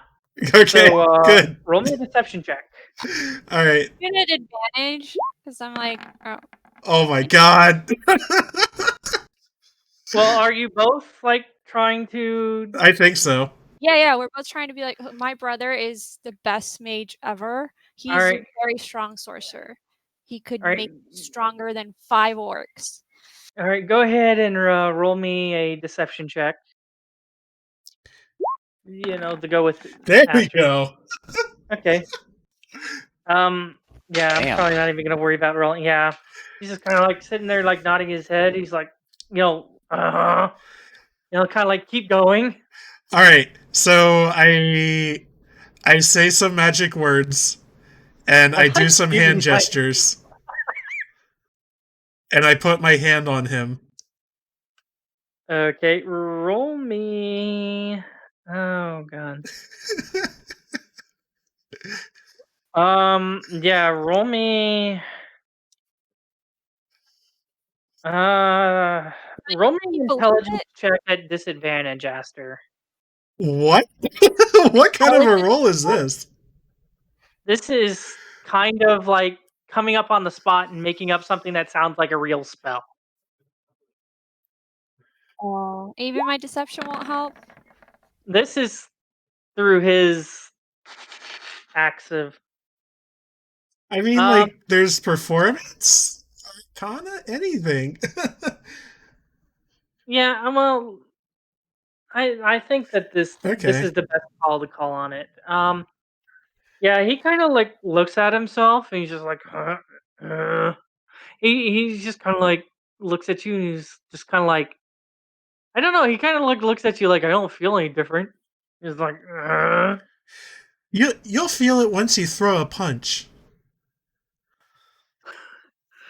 I mean, he seems to be going along with it, but he's not quite sure if this spell actually took effect or whatever. But he seems, like he's no mage. He doesn't know. He's like, maybe this is how magic works. I don't know.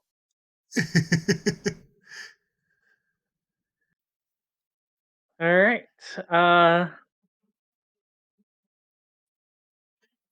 And Before to attack the Goliath, let's go recruit the other 2 bugbears so the 3 of them think that they have a magical spell to protect them. Wait, we're just making a distraction, right? Like, yeah.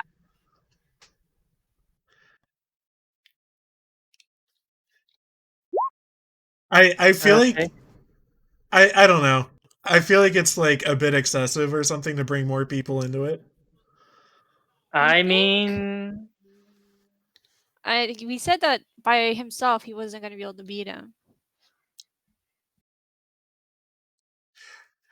Okay, so are we trying to just cause a distraction to sneak past the guard, or are we trying to get this guard's shit kicked in? I mean, honestly, kind of out of game contextual here as a DM. I mean, technically, if you can convince more people to be a distraction, that's more of a distraction than just one person punching another person. Okay, I'll say to the orc, hey, we'll get you some help too. We'll really take down that guy. Does that sound good? He's just kind of like smiling, kind of dazily, thumbs up at you. Okay. We head over to the bugbears, and I guess we give them more or less the same song and dance. Yeah. Alright, go ahead and roll me a. We'll just kind of go through this real quick. Again, I guess the deception check. I'm assuming we both roll it. Yeah, both roll it. I'm gonna. There we go. Okay, yeah. They both seem to be on board with this.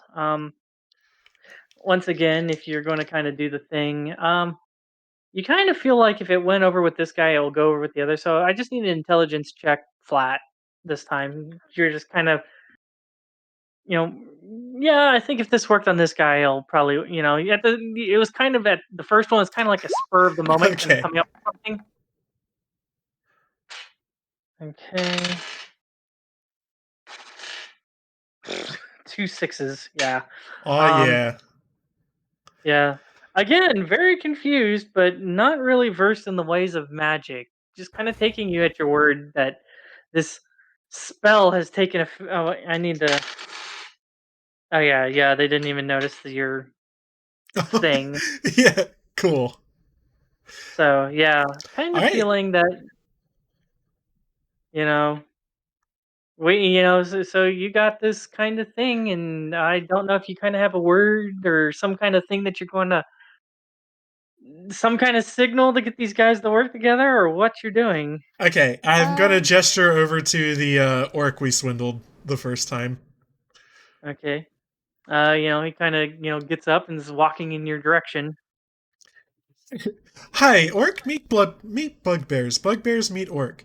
Okay, ready? 3, 2, Boy. 1. Charge! go. Ah, they're all looking at you very confused. Like, wait, what? What's going on? What are we doing? You Go. go fight that man.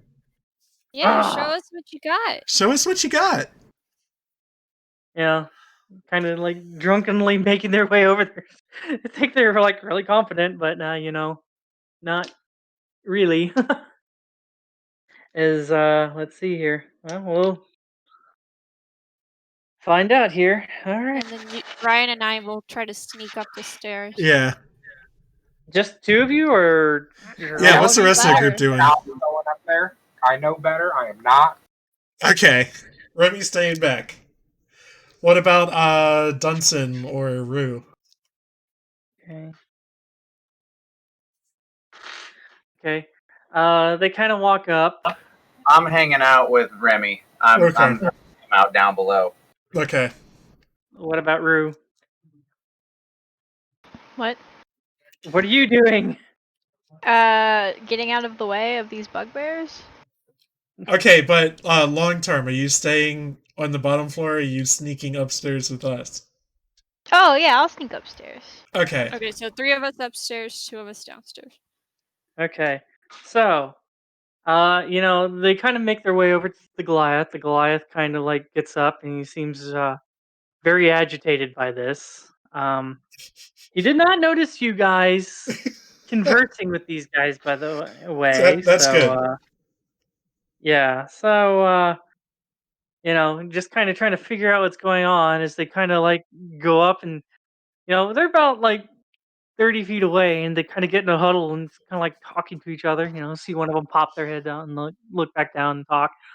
And kind of, break from this huddle as they kind of, kind of half-assed drunken battle plan of fighting this massive Goliath.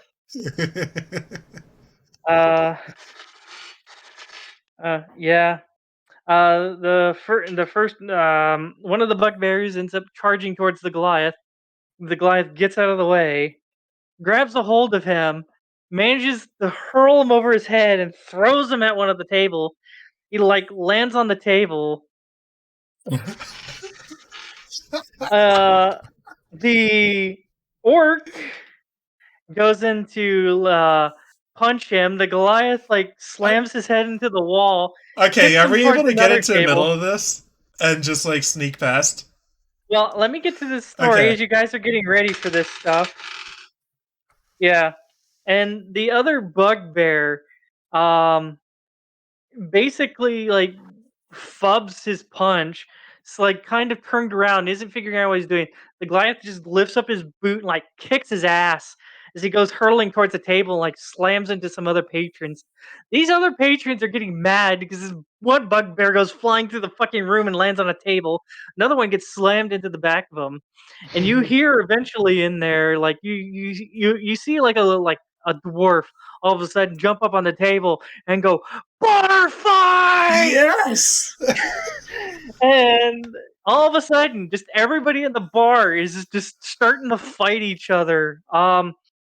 The bartender that you notice behind the bar, and there's like a couple of other like barmaids, kind of taking drinks here and there and stuff like that. As they're kind of over by the bar, the bartender starts handing out clubs to the fucking barmaids and just gets out with his own club and they're just trying to quell his fucking Oh bar my fight. god. Okay, what's the As Goliath people, doing? as, he's in a fucking bar fight. Okay, I wasn't sure. I wasn't sure if he was joining in or. Yeah, as people are just like picking up like stone stools and smashing each other with them and drawing their own weapons and starting to fucking have at each other. While they're doing that, Okay, I think our I wanna plan has throw- to be all of us go upstairs now, Yeah, right? but I want to while they're all starting to break out in the bar fight, I want to like in a corner. I'm trying to do it discreetly. I'm going to be throwing like handfuls of ball bearings all over in the bar Yes! as I'm heading to the stairs. Yeah, So you're destroying ball bearing. Okay, I'm gonna say I have 1,000 ball bearings and I have some caltrops. I have a ton of ball bearings. I have 1,000 as well. 2 Mhm. sets of 1,000. if you want them to be effective, you need to like eventually throw out all 1,000 of them. I'm going to throw every damn one of them out there. So you're throwing 2,000 ball bearings out. Oh, I'm sorry. I only have 1,000. So yes, I'm gonna be while they're all doing that. I'm gonna because I'm near Remy. I'm assuming we're kind of near the stairs.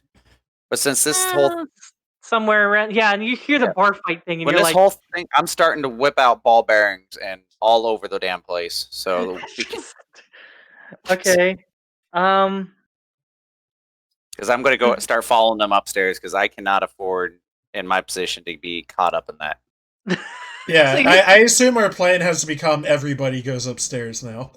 So I'm throwing all the ball bearings everywhere. Hopefully as nonchalantly as I can. Okay, so you're throwing ball bearings everywhere. Okay, doesn't really require much of a check as you're throwing ball bearings, and soon after it's taking effect with people who don't see them and start slipping and falling. Like there's this one yeah, I'm gonna say there's this the one orc who's are the two orcs that were sitting by themselves. One of them has like the guy has the stool over his head, and or actually no, he's lifted up the table and he has the table over his head. He slips on one of the ball bearings and goes, "Ah!" As the table falls on him. Yeah, I'm gonna need you guys to make stealth checks. And we'll see what happens. Oh dear.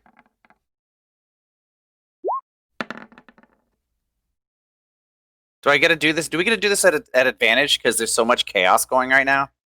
That's true. There's so much chaos. I'm sure you shouldn't have that much of a difficulty. And ball bearings everywhere. This isn't so much of a stealth check to sneak past the Goliath as much as making your way through the bar without being noticed and possibly swung at. Okay, so Ryan, barely Raine and Roux managed to make their way through this bar fight and up the stairs unnoticed. Let's see here. Dunsen and Remy, on the other hand, a couple of times you've had people take swings at you. I know 4, 5, 6, 7 misses, and so does a 6. So Dunsen, yeah, you had like 2 people like swing at you, like fist.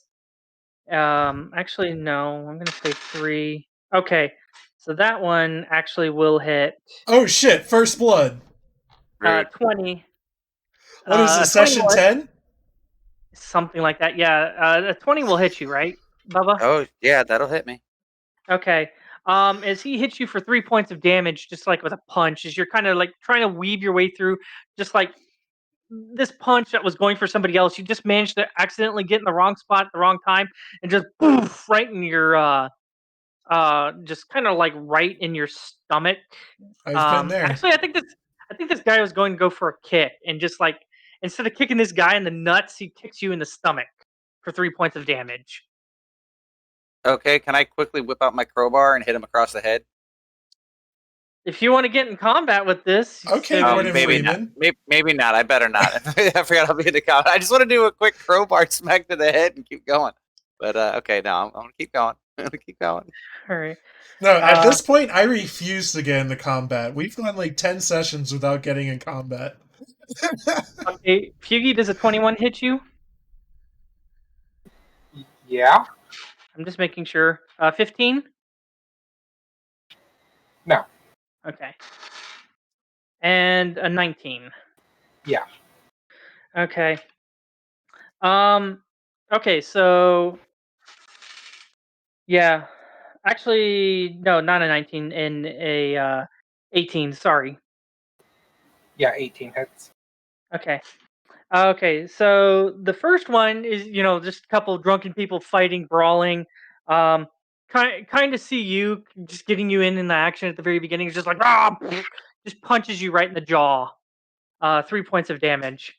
The second one, not as skilled and versed in swinging weapons. This one of the female bartenders, or barmaids, with the club, swings the club around. Is just like I'm just trying to quell these people. Just cracks you in the back of your, just cracks you in the back with this club for 5 points of damage. So you take a total of 8 points of damage trying to get through this brawl. Okay. Oh, jeez. Yeah, it's probably the worst one. It's just a crack right in your back with the club. And she's just kind of flailing this club around, just trying to calm people down and shit. Let me check something real quick. Yeah, he does not notice any of you going up the stairs. So you guys managed to, like, because the Goliath isn't going really far into the bar. He's kind of trying to still do his job to some extent. But yeah, it doesn't notice any of you guys sneaking in. As you guys manage to weasel your way around the one wall and head up the stairs, as you listen to the ruckus going on downstairs. As you guys make it up the stairs, you notice that the second floor patrons are kind of staring at you like, "What's going on downstairs?"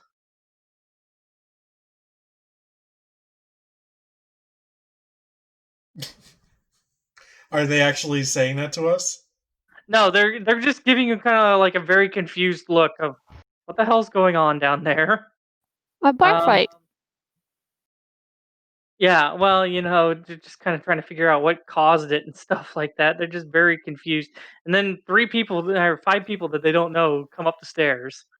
Um, these people look a little bit more well-to-do than the people that were downstairs. Mm-hmm. Um, you know, you notice again, kind of a, not as big as downstairs, but kind of another bar area with another bartender and such.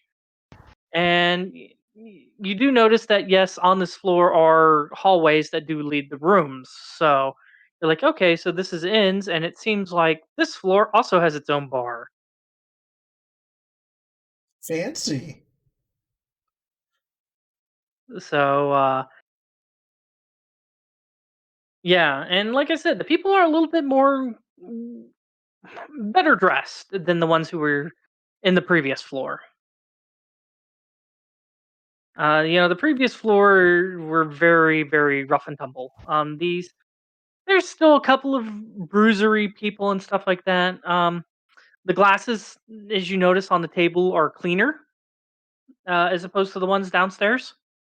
You even notice a couple people drinking. I mean, they're not in the best condition wine glasses, but maybe probably like a cheap wine. They're more refined, at least, than compared to downstairs. Yeah, yeah, and more probably in this echelon of ne'er do wells, probably more of a higher echelon than the ones who are down in the bottom floor. Um, Once again, kind of following suit as you guys head up, but instead of on the east side, it's on the west side, and it's a little bit closer towards the front. Is another set of stairs that leads up.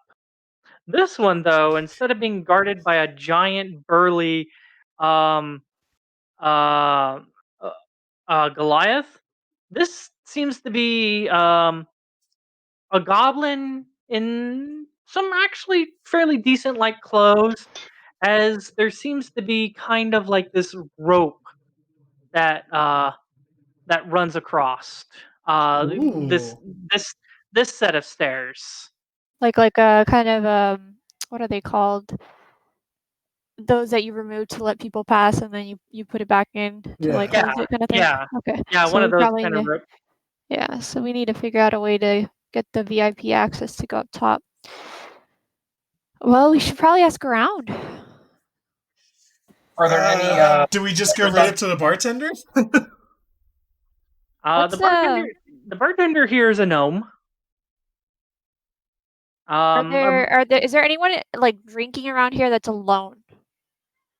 There's a couple of people. A couple of humans. There seems to be a more compared to the very few that you've seen in this town, and kind of elven feature. You're not quite sure if it's a half elf or if it's a full elf, or maybe a half elf who has more elven blood than human blood. Somewhere along the lines of a half elf and an elf, though. Well, a That half elf is just half of an elf. Yeah. Well, anyways, um, either an elf or a varying degree of half elf. And like I said, there's a couple of humans here and there. Mo- uh, yeah, I think there's a female dwarf that seems to be sitting by herself. Not nearly as many, but there are a few others like orcs and such that you've not as many as like there were in the previous floor of these quote unquote less desirable races. But anyways, there are a few of these other characters, I should say. The quote unquote what Dunreen would probably consider like less desirable races. But for the most part, like I said, a couple of humans, either an elf or a half elf. You're not entirely sure. Probably assuming more half elf than actual elf, and a female dwarf that are all by themselves.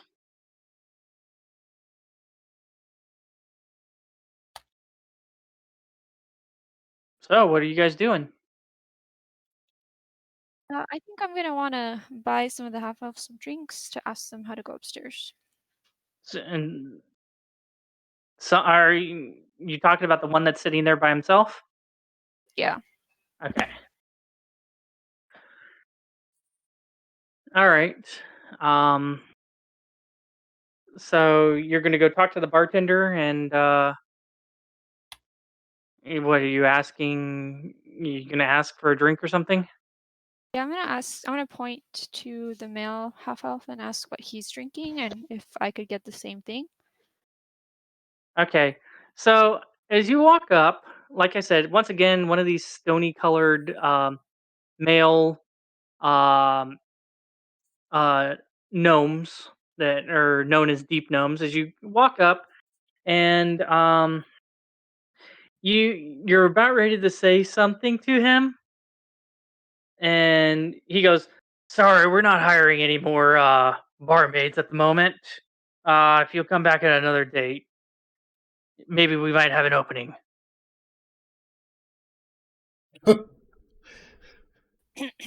I am not here to be hired. I'm here to buy a drink.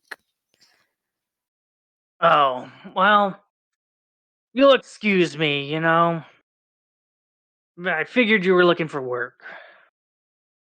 Anyways, uh, him, yes, he is drinking. Uh, let's see here. He is drinking that. Seems to be pointing at kind of a mid-range bottle, mid lower range bottle of wine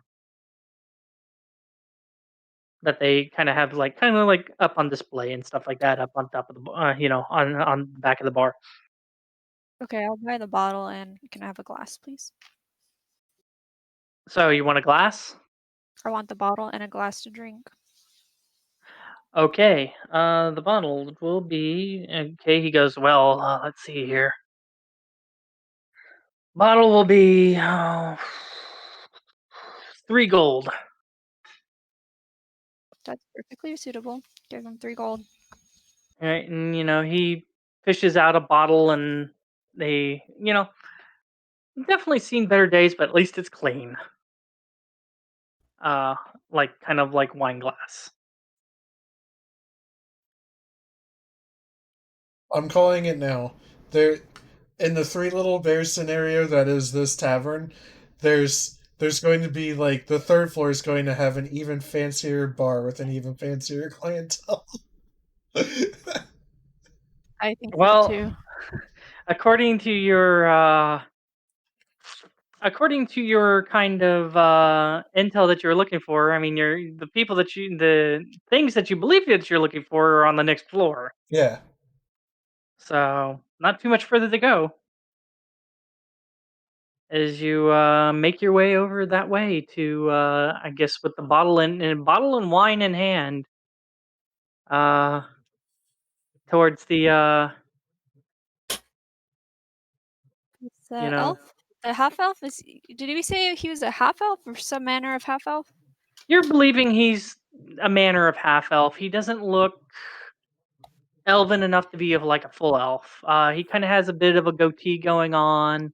Uh, kind of rusty brown hair. Um, seems to be, like I said, not extremely fancy, but nicer clothes. Um, kind of seems to know, probably a thing or two about how his trade works. Seem probably decent enough at it to, yeah, and to kind of, you know, be where he is in this situation. Well, I don't even know what his trade is, so I'm just gonna sit down with him and open up with, I can't help but notice that you're by yourself. You want to share this bottle with me?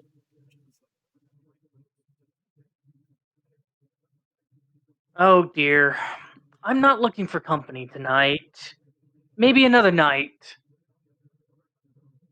Oh, that's unfortunate. I hear this bottle's really, really good. Roll me a persuasion check.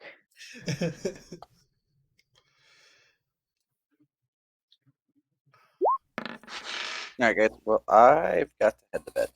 Bye, So. Bubba. Okay, Bubba. Yep. Good night. You take care, good sir. Yep. Till next time. Alrighty. We'll just kind of have Dunsen just kind of ghost things because I kind of don't feel like having him trying to explain what he's going to do before, and then if you guys are still here, trying to explain how the hell he's going to make his way back in and stuff. So That works. Yeah. yeah, he'll just kind of be like, keeping an eye on situations and stuff like that. Okay. He'll be Good night. your he'll be your gnomish eyes in the bar, or his Sounds dwarven eyes in the bar. good to me. All right. All right. So you're pursuing. All right. So as he kind of lets out a sigh, he's like, "All right, fine. How much are you a night?" So he I kind am of seems to be getting. He seems to be grabbing a coin purse. I am not a prostitute. I am a bard. He's like looks at you very confused. He's like, "Oh, well, generally when you have a lady walk up to you with a bottle of wine around here, it's that they want something." What I want is information. Okay, that's definitely different than what I was expecting. Yeah, you're not my type. Duly noted. Seems kind of hurt by that statement. Brr, brr. Well, he called me a whore, so. Fair enough. But can you blame me? I mean, he kind of, you know, kind of shows in the situation and stuff like that. Yeah, there are some more.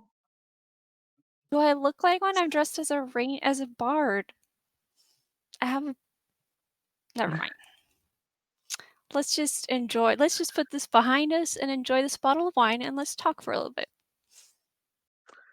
All right, fair enough. So what is everyone else going to be doing? Like Roux, Ryan, Remy. Can I just sit at the bar? Okay. I'm gonna try and keep my ears open though, see if I hear anything Mhm. interesting. Once again, you get kind of the same stick and spiel as you kind of sit up at the bar with this gnome. He's like, "We're not hiring a No, I'm not barmaid." looking for work.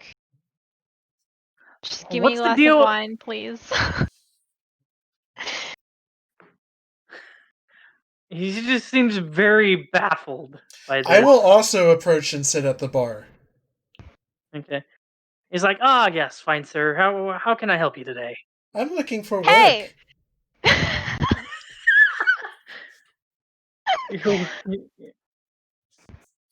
Well, depends on what kind of work you're looking for, but I I might be I able to. I bat my eyeshadow covered eyes at him. Oh, well, what do you? I mean, what are your preferences? I might be able to point you in the right direction depending on how you swing. I take all kinds, good sir. Uh, well, I mean, I hear the half elf over there that's talking to the other one is. Well, yeah, he's willing to swing at anything pretty much. Um, there's those two ladies over there, and he kind of points at like a couple of older um female humans, and he goes, if you want them older, they are generally, especially given their age, are a bit more uh Open-minded. yeah, we'll go with that terminology. Okay, and so Promiscuous. where would I take my Of mark? course, if you want to go a little bit more unique, you could go with that guy over there, and he points over at the he points over at pretty decent hulking kind of orc, and he goes, anything that's girly enough, he'll do. Okay. So I where do I mean, take them? what do you mean by that? Do we just do it together right here in the bar? Or do we go to a room? Hi, Well, this is my first day on the job, sir. Tell me the ropes. more than likely, if our clientele are staying here, then they will have their own room, and if Okay. they wish to do that, then well, you'll probably proceed them to that room. If not, then they might have lodging elsewhere, in which case you might have to escort them to said place before your activities. Does any other activity go on upstairs that I can be a part of? Oh. Well, I mean, if you have the right credentials, which I don't know if you do. Well, I guess what exactly in my bag would I be looking for? He looks at you kind of suspicious with that, and he's kind of, you know, mm, it seems like a bit of a suspicious question to ask him. If Okay. he's like, you don't know what you need to do to get to certain areas. I'm pretty sure if you were hired to please our guests, then you would have been briefed on these. Proclivities. Yeah, you would have been briefed on what's expected of you and where you're supposed to be going and such. I was so good at my job that I more or less just skipped the class. My apologies. Roll me a deception check.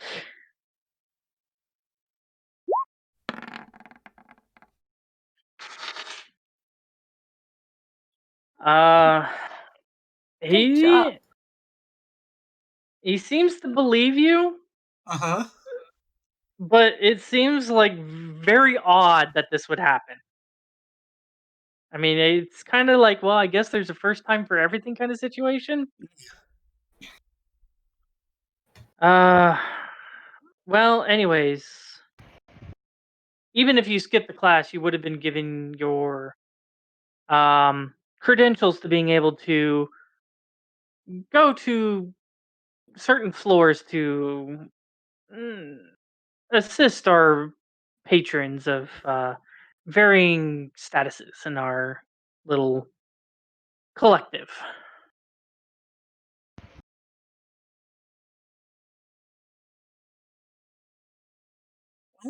Well, that's interesting. I will take a look around and see if anyone strikes my fancy. All right. Well, well, you might not know the rules very well, but you should know them anyways. Don't do anything you're not supposed to be doing, even though you probably don't know what you're not supposed to be doing. Because that seems very. He's just very kind of baffled by that decision.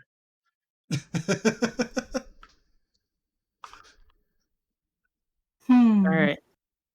Fuck my Okay. way to the top. What can I say? And yeah, your wine roux is probably going to be 1 silver a glass. Okay. You know, doesn't seem to be paying you too much attention, other than if your glass is empty, taking your silver and filling up your glass. But you know, you're not. You're mad because he thought you were here for yeah. So he's just like whatever kind of situation. Anyways, all right. What's Remy doing, by the way? Uh, I ain't doing much of anything. I'm just sitting down. All right, the dwarfs are just chilling. Got it. All right. So Cados, you're talking to this half elf. What are you trying to figure out? I'm trying to figure out one, I mean, what his trade is, and then two, what sort of people end up going to the next floor. Oh dearie, you got to be asking that kind of question. Are you sure you should be here? I don't really have a choice, so might as well make do with what I have. I mean, we do just about everything around here. You name it, we probably do it. do you happen to have you in your recent trade come across what was the type of salts? I'm gonna list some of the Prismarian. ingredients. Transmarian salts. Not since the docks closed. I'll tell you that much for sure. What about some frostweave spider silk? The raw material. Oh, the raw material. I was very to say. I'm pretty sure you could find that easily up, on the surface. I'm wearing it. Yeah, Wow. he is Ryan's just kind of walking throughout the bar. I mean, it's very, one of the people who came up with you. I mean, as you can see, with his fabulous scarf, trailing behind him, seems to be looking for, seems to have found the material, but the raw material, oof. Honestly, to tell you the truth, I don't really deal with the procurement of those kind of goods.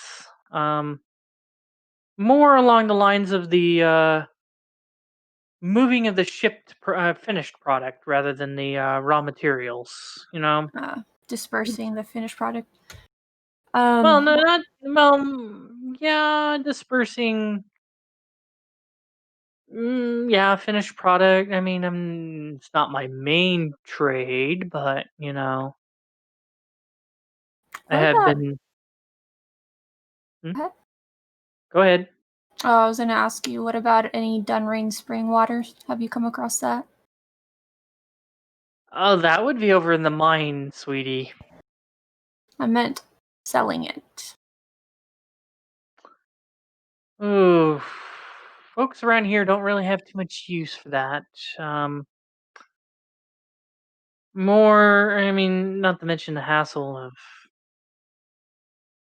you'd have to leave here, you'd have to get your way into the mines, and you'd have to go get it. And I mean, some folks might have before things got more on lockdown, but with things being more on lockdown, I mean, even sticky fingers have issues sticking to certain things if there isn't enough of it to go without being noticed that it's missing.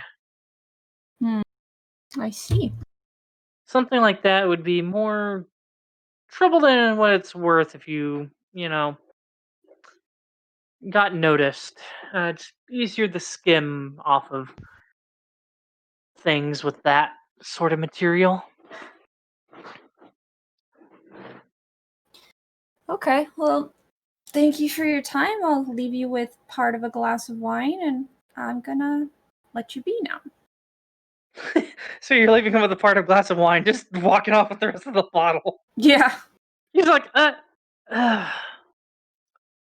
seems very disappointed that you're taking the whole bottle away. Well, I would like to walk up to my sister and ask for the bottle. okay.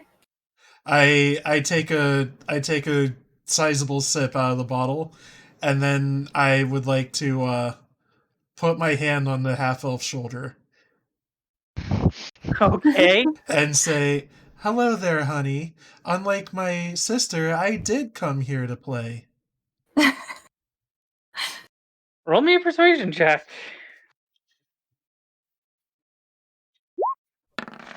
Or are you... Well, I was sitting here like, is this... Well, I was going to say, is this actually true, or is this more like This is a deception. Yeah. Okay, so you're tricking him into thinking that you're going to do this, but you're not actually. You'll just Yeah, leave him. am I re-rolling this? Yeah, roll a Deception. Yeah, I was ready to say that before you said that. Yeah. He kind of looks you up and down, kind of like nods, like, yeah, I might do you, or you might, or I might do you. One of the two, I might do you, or you might do me. One of the two. How about we go figure that out back in your place? Let's see here. Well, I mean, I guess we could if you're wanting to leave. I mean, did he want to do it right there and then? No, he doesn't. Seems like with the way that he's talking and he's gesturing towards the stairs, going back downstairs. He's kind of thinking it over, and he's like, maybe after they get done with, because the bar fight is still going on downstairs. By the way. Hi, you don't have a room in here? No, I'm more of a local, so the rooms are more for those who are traveling through.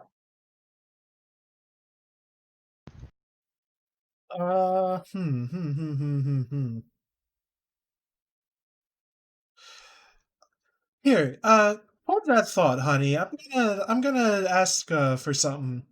I would like to head back over to the bartender Uh huh. and ask them if I could possibly pay the cost of a room to fuck this dude in. Uh, roll me a persuasion check.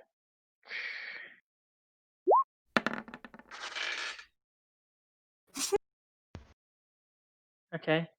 The bartender kind of looks at you and such, and he goes, "Okay, well, first things first. I'm gonna need to see your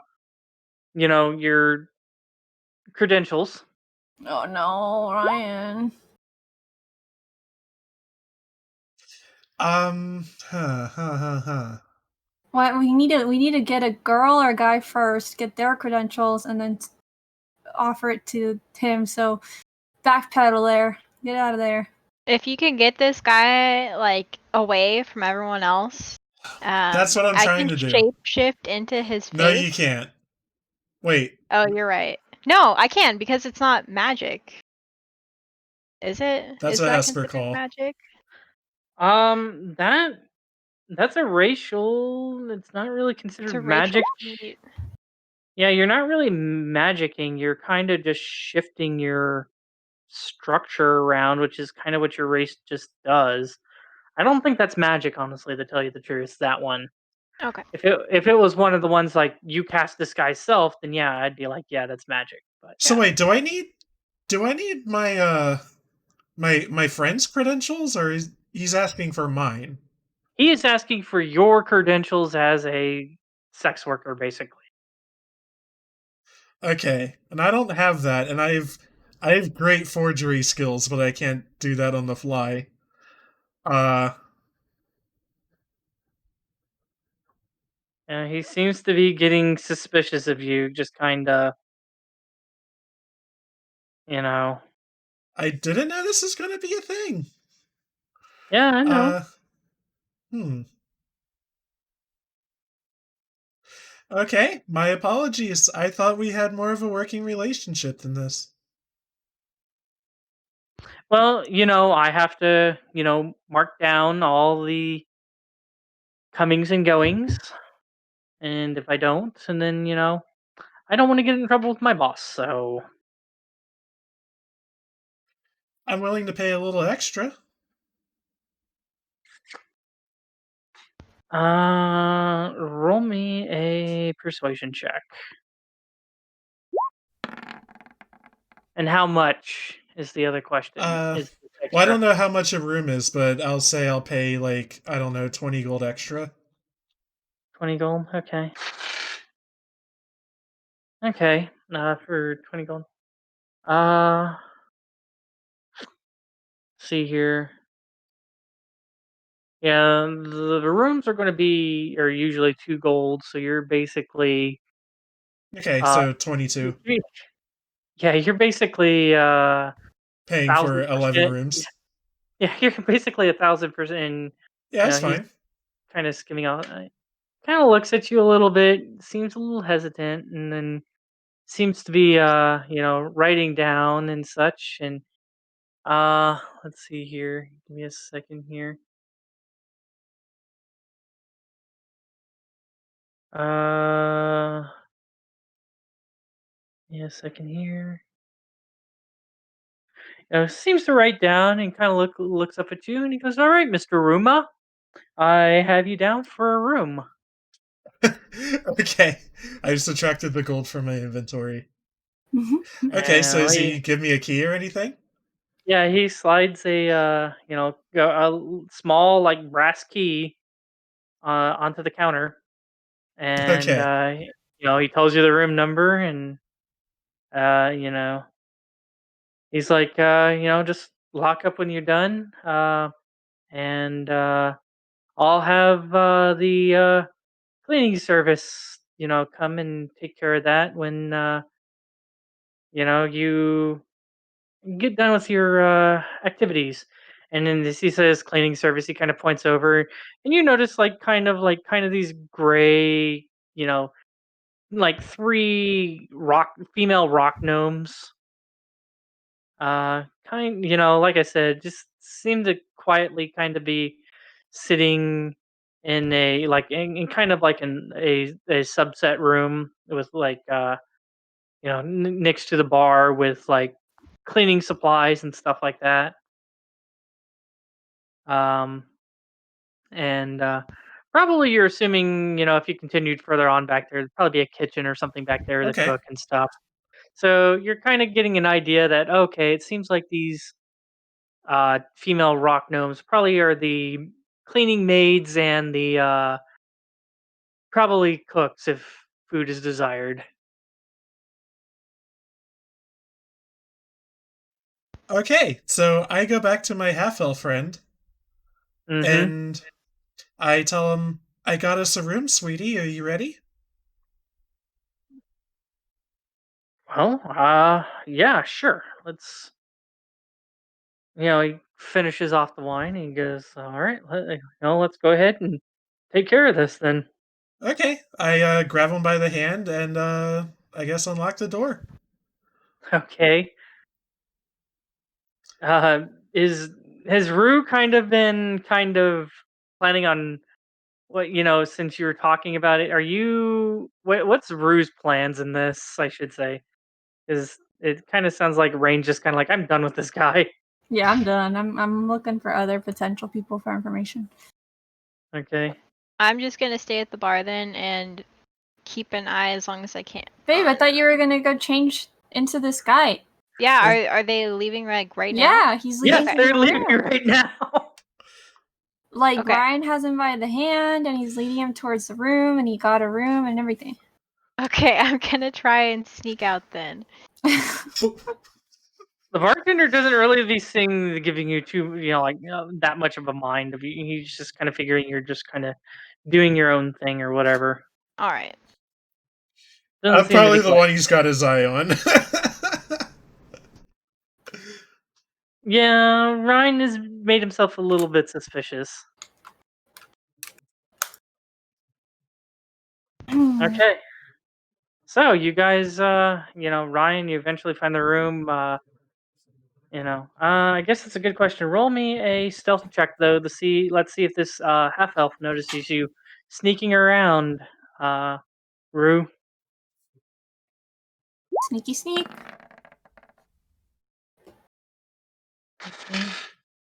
Okay, yeah, he seems to be too taken by Ryan at this point, and Oh yeah. possible future. You know, thinking about what's in the immediate future. To notice you're slinking around through the hallways as Ryan eventually makes his way to the door, and guess you unlock said door. Okay. I would like to enter the room with him. Is Okay. anything funny going on in this room? Not really. No, it's Okay. pretty. It's pretty basic. Um, the lighting situation in here seems to be more of those luminescent, mushrooms. Sure. There's a couple of sconces on the wall that could be lit to put some torchlight in here, but they are currently unlit due to the room previously not being occupied.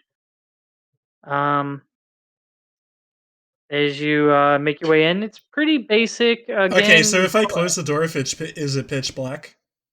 no, because you got the luminescent mushrooms in Right. here. Okay, got it. Sorry. That's all right. And your room's kind of one of the more in the center rather than like, well, even if it was on the outside, you wouldn't have light coming in through windows anyways because it's a fucking cave wall that's built into. So Yeah, there are no windows. So basically, their way of kind of getting somewhat natural light running in through here is these luminescent mushrooms just kind of growing on the walls.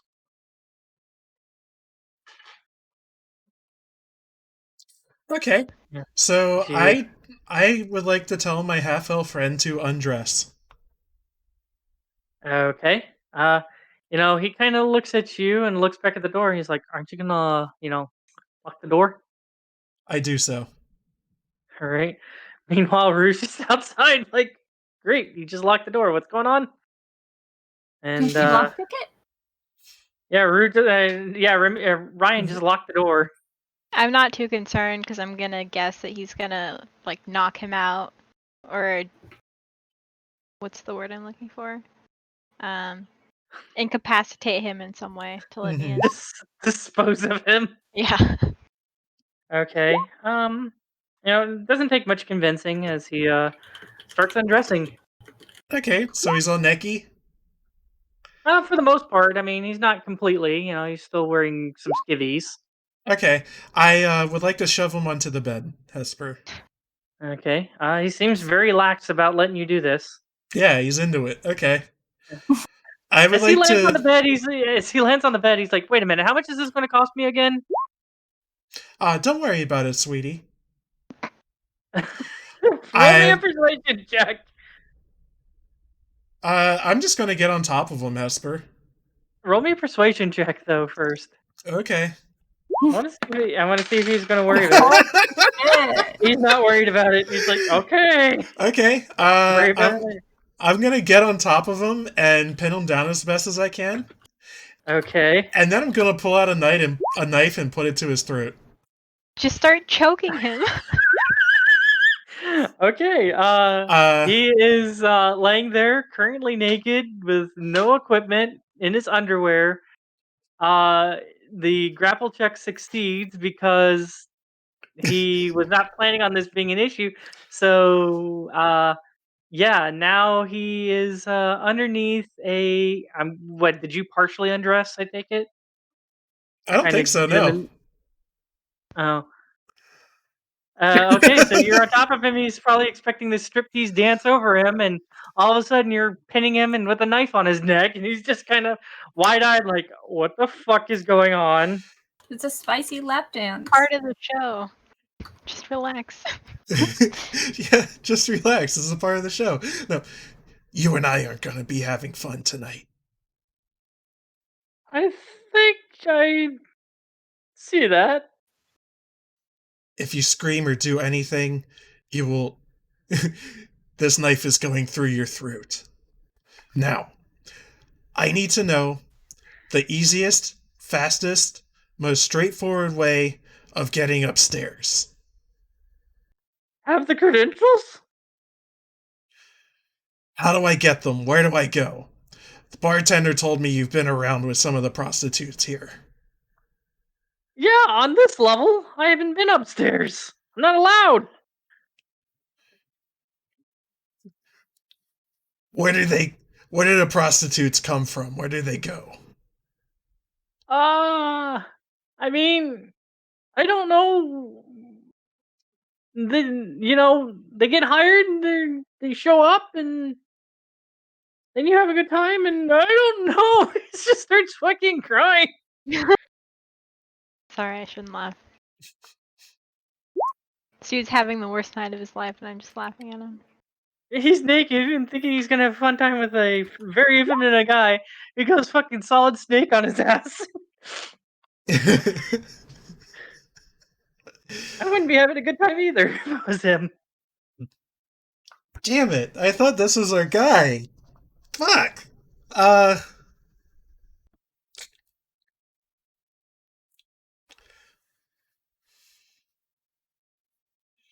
Let's see. I would like to punch him in the face and ask him, "Are you sure you don't know anything? Can I, like, intimidate him a little bit or something?" Are you actually gonna punch him in the face, or are Yeah, you sure. going? Okay. Non-lethally. Yeah. Roll me a bludgeoning. So, monk unarmed? Yeah. Okay.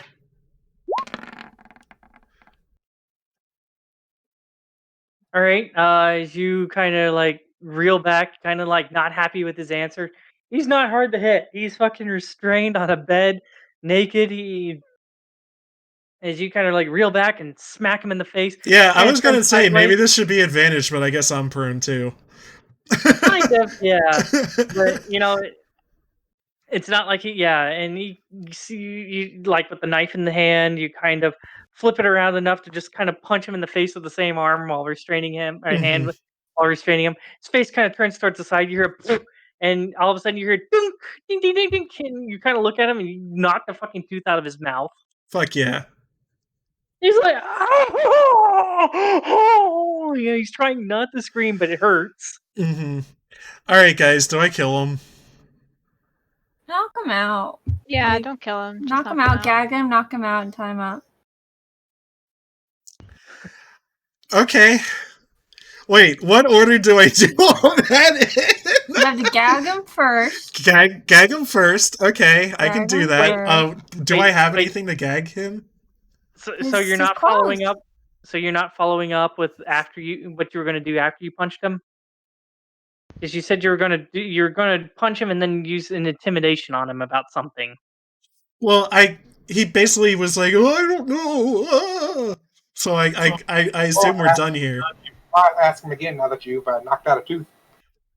Yeah, that's him again. Didn't Hesper? Didn't you say like, oh, I don't know, or something again after that? He says he doesn't know where the prostitutes come from. He just knows that they get hired by the owner, basically, and he doesn't know where the owner hangs out. And he doesn't know how the owner hires the prostitutes. He just knows that they show up. You asked him about the Okay. prostitutes. You didn't ask him about anything else. Do they show So- up from upstairs? Okay, so I punched him. Am I still intimidating him also, or does the punch just work for something like that? Well, if you want to intimidate him, you can. And I would give you an advantage because you just fucking punched him in the face. Okay, I will take that. If you want to roll it with strength, you can, or you can keep the charisma. Either or. Okay, 14. Okay. Okay. What are you saying to intimidate him and to give you information? Oh jeez, you'd think I'd be better at this.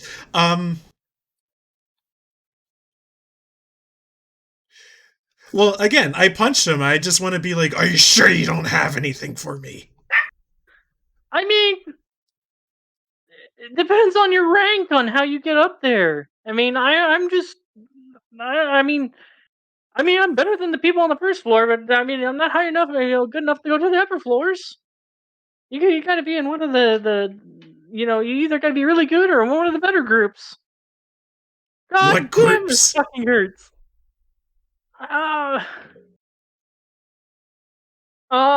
Let's see here. Oh, hold on. Oh.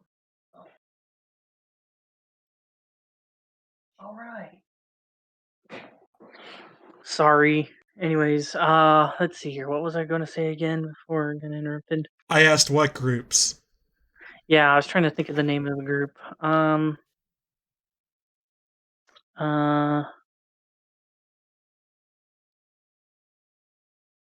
Let's see here.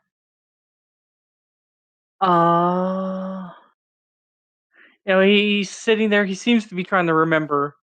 He goes, I know the Laughing Skulls are allowed up higher than me. I don't know how high up they're allowed to go, but they're allowed up higher. Where do they meet? Upstairs. Where do they meet aside from upstairs, idiot? I don't know. I'm not part of them. I tried to join, but I'm not good enough. When you tried to join, where did you go? You can't go upstairs. In the woods. Outside just Dunreen? Yes, they just give you a letter telling you where they meet. You go where they want you to meet. Not they don't have a general spot for you to meet. They just tell you to go to this place.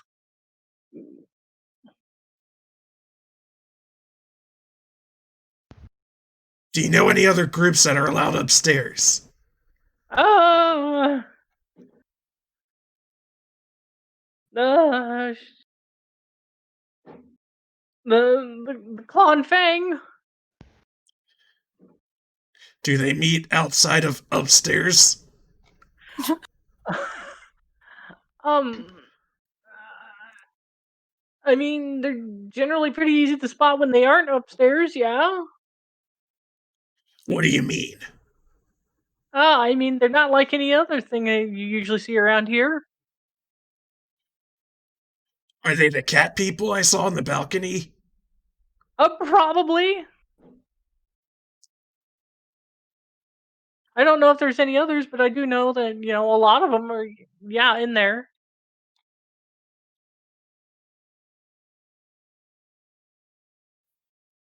Trying to think of if I have any other questions.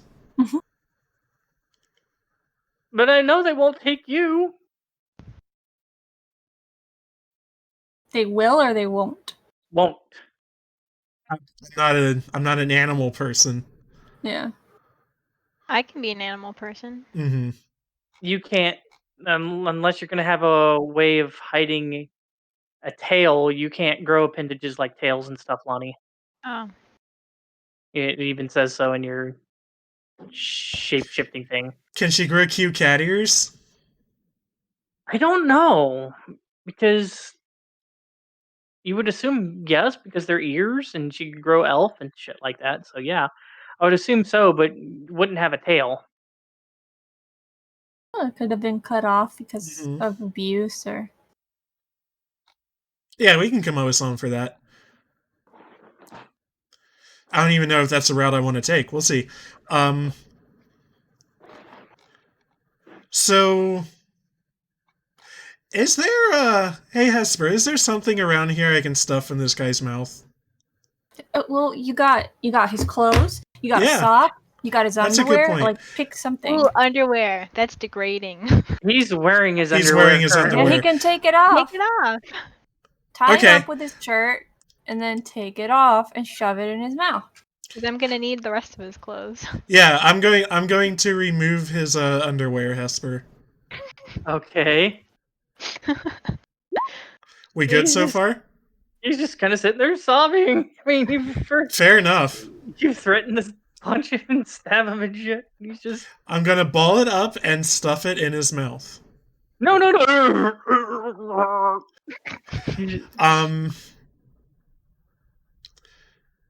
I'm going to use some of his other clothing to tie up his hands. Okay. So you like reach around and start grabbing other pieces of his clothing that are nearby the bed. And then I'm going to tie one around his face to finish the ball gag. Okay. We good so far?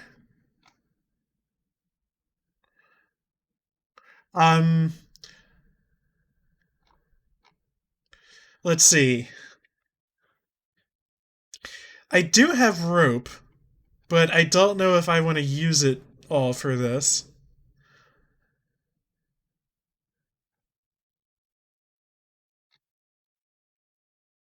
How shall I bind him to the bed? Does the bed have, like, bedposts?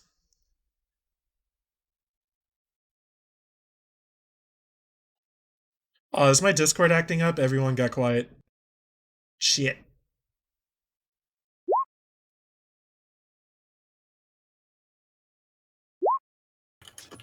Hi. Hi, Hi. can you hear us? Yes. Okay, so does the stone bed have legs at the base?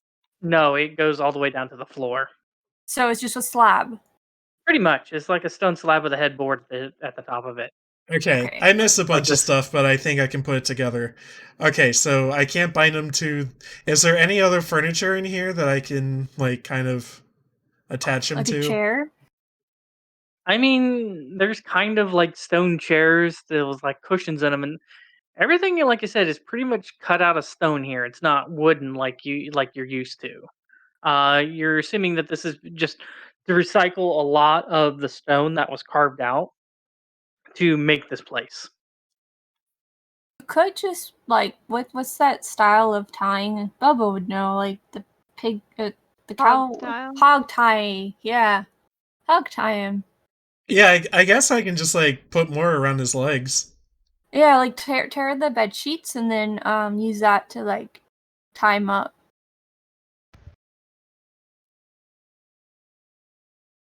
Okay, so you're gonna start tearing up the bed sheets and tying them with the bed sheets. Yeah, I Yeah. guess so. I mean, you Okay. gotta work with what you got. Yeah. I guess roll me a sleight of hand Be right back. for tying the knots. Get that pro. Yeah.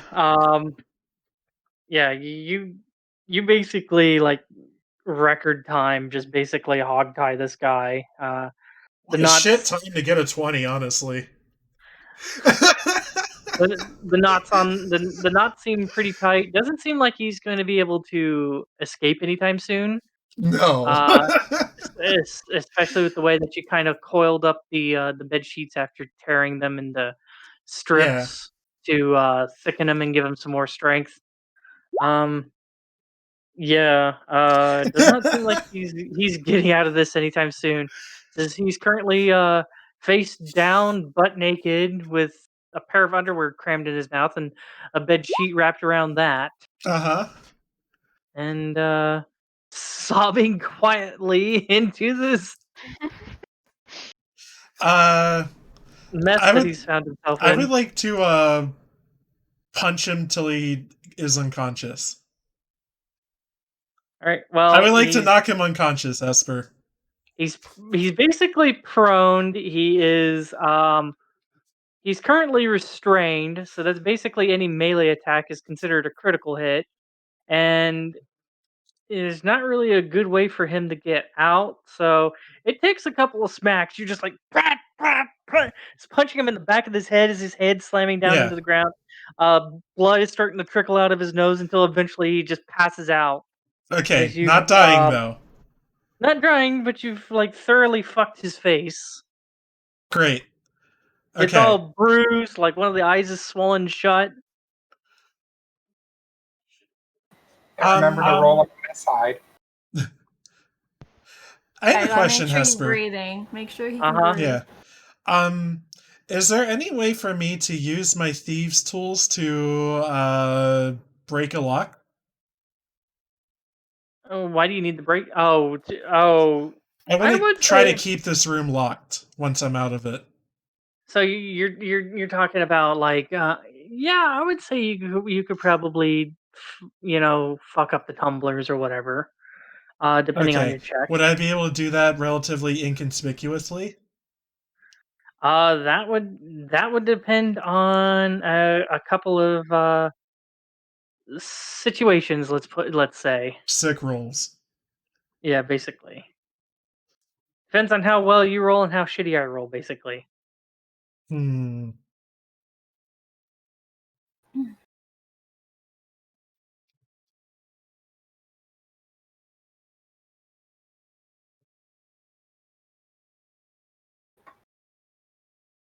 should do it. You should do it. Okay. So I'm going to unlock the door and leave the room. Okay. And then I'm going to look like I'm locking it up again.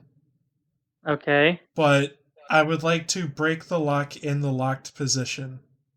Do you want to do that after or before he takes his form? What are we doing? Why are we doing that? I don't know. Because I thought originally it was to like help me in some way. I think the plan was to steal his credentials and go upstairs, but you pretty much have figured out that he has no way of going up the stairs. So I guess we just don't worry about that. Yeah, so I would say that more than likely you just kind of passed information along the route that, hey, we don't need to do that. He doesn't have what we need to get upstairs. Am I right? Yeah. Yeah.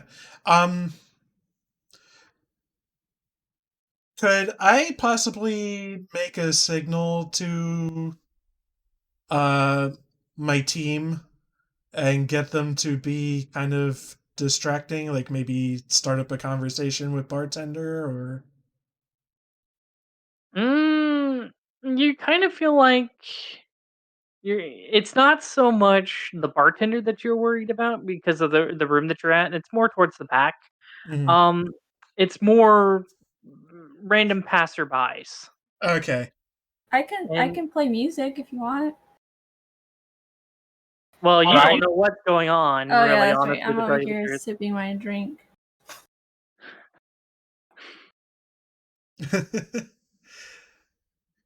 Uh, Shit. hmm. But Roux's nearby, right? I'm waiting outside the door. So Yeah. Oh, so you're just lurking outside of our Yeah. door. Oh, yeah. So tell her to tell Yeah. me to play music. I do that.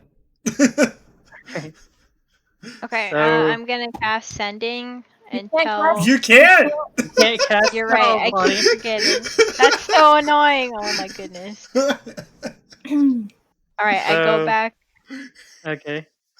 to So you make your way back over to Raine and like, hey,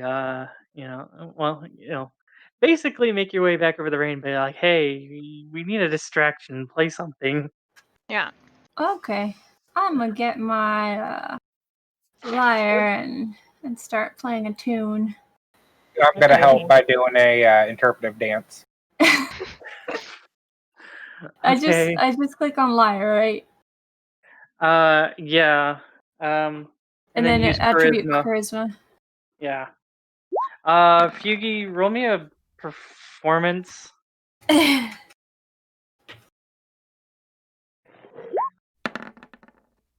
Look at that. 14's not bad. Yeah.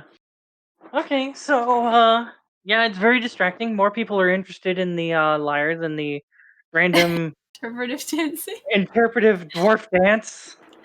Hey, the good thing it's a distraction, good or bad, it would have helped. Yeah. Any distraction is good distraction. So eventually down the hall, you do hear lyre, and you're like, okay, something's going on. So this is something that wasn't heard of Mhm. before, basically. Yeah. So I'm going to break the lock. all right, give me a second here, real quick, to do.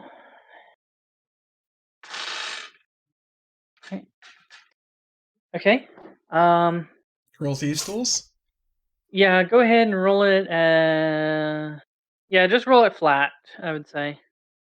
Oh, Flat. input attribute. That would be dexterity. Dexterity, right? Dexterity, yeah. Oh, look at that, man. Look at that roll. Yeah. So you're sitting there, you're fiddling with it. And it's not a very great lock in the first place, just enough to kind of do its job. And eventually, as you fiddling around in it, eventually you hear like the springs and such give out. Yeah. And you try sticking the key back in and start fiddling around with the key again. You're like, okay, this isn't going anywhere. Great. And as you stand up and start pulling out the key, the room next to you opens up, and some people just walk out, look at you, just kind of give you a nod, and keep going. Okay. Congratulations, you rolled high enough to where you were able to break it before they left. Awesome.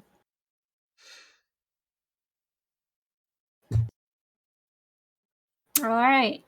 So, All right. So I would like to go back up to the bartender and tell them he's gonna need some time to recover. Here's the key though. He kind of looks down at his, he kind of looks around and, you know, um, just, takes a glance down at his wrist, realizes that there isn't anything there, and just kind of sitting there and just like, damn, that was fast. He's like, Very good at what he does. He's that good. He's like, okay, Mr. Ruma. We'll go clean up the room in what, maybe an hour? Might want to see when he comes out. I think he's resting. Okay, and well, I guess we'll lock up the room when he unlocks it to leave. Okay. Yeah, he's got it for the night, right? Well, yeah, I guess so. I'll just charge him whenever he gets out. Right. It's been a business doing pleasure with you. Okay.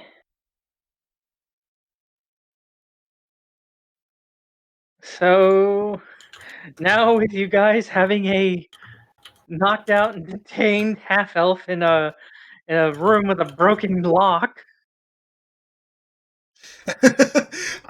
So I take it I gather my siblings and we just leave for now, right? Gotta finish my song. What was that? I gotta finish my tune. Do we get any gold out of this performance, Hesper? Let me check.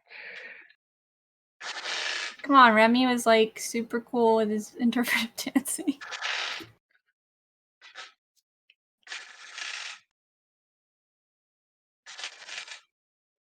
You get like 2 gold coins from random or 2 silver from random passerbys.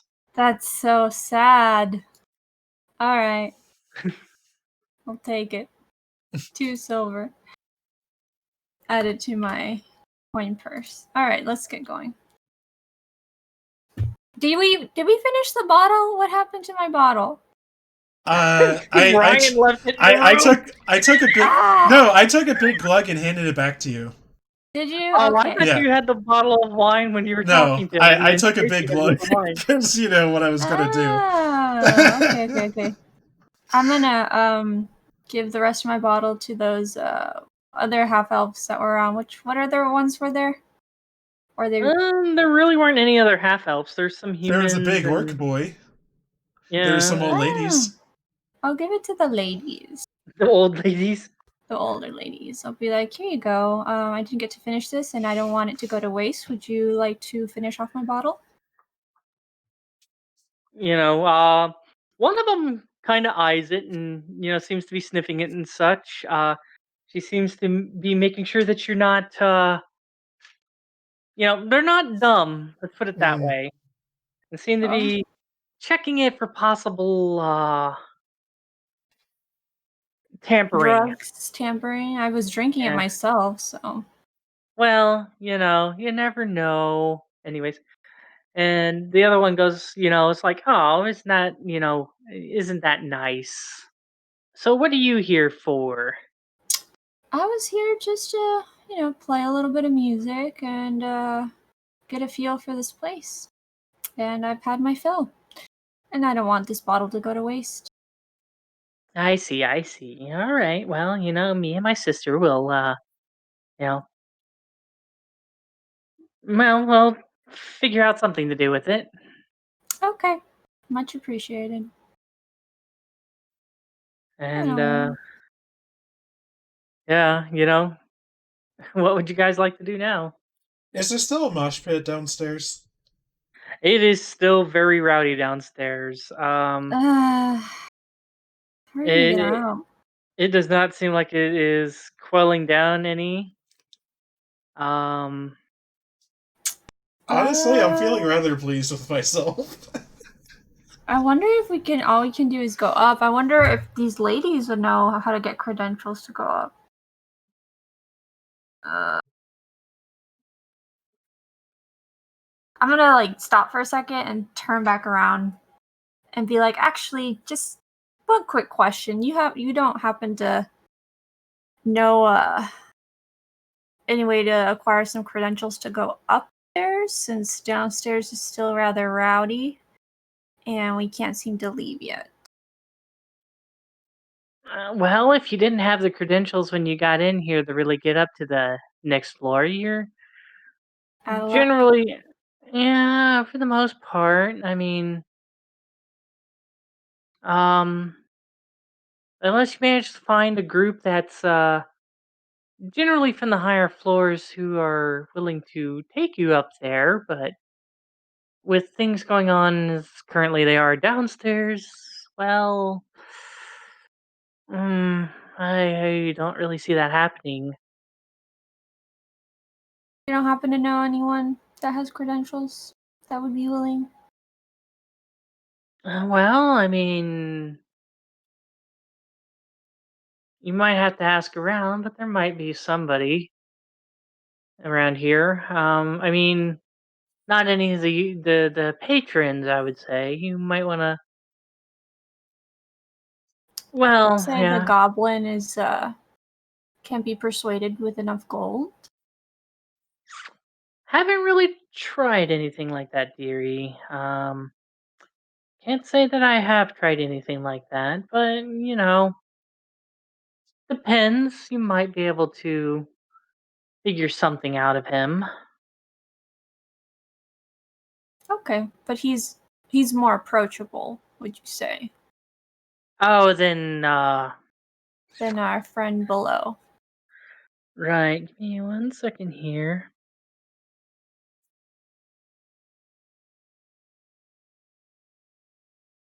Yeah, a bit more approachable than Dawnbreaker downstairs.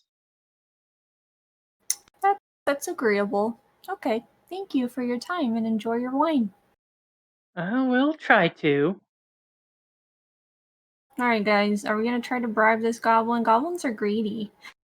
We have no damage ring. Do you think we could barter that? I know Bubba's not here. Maybe we shouldn't. What can we barter with this guy? What do we have in our pockets? I got a crowbar. Yeah, okay. That's about it. I still have 2,500 gold. You say 2,500 gold? Is that what Yeah. you're saying? Yeah. It's a lot. Well, maybe we could see if we could like bribe him. Maybe like 200, 300 gold to get us to go upstairs. And who is this? The barkeep or? No, the goblin that's like at the stairs Oh, by the rope. Yeah, the rope guy. Yeah. Let's try. Okay. Which one of us is doing this? Should I do it? You can. I mean, you have high persuasion too, like me. So. Yes, as Okay. long as it's not me. I only have a 3 in persuasion. Oh, I have a 9. Okay. I can do it, and then we can all pitch in, so it's not too horrible. Okay, so let's just approach him and slowly come around and ask this guy how his day is so far. How's it going? You seem to be a little lonely over here. As you walk up and start making a small chat to him, he goes, "Credentials, please." About that, I was thinking maybe we could purchase some from you. He kind of like lifts an eyebrow at you. He seems to be listening, but For you kind of maybe have it. about 300 gold. He seems, is that what you're offering? Is 300? Yeah. Okay. All right. Roll me 300. Yeah. Go ahead and roll me a flat persuasion. How do I do flat persuasion? Just click on persuasion? Just click it. It's just Yeah. normal. Yeah. Flat means no changes. Oh, okay. Damn it. Yeah. The goblin's kind of like, credentials, please. And, he seems to be getting a little bit more agitated. What about 400? If you want to try 400.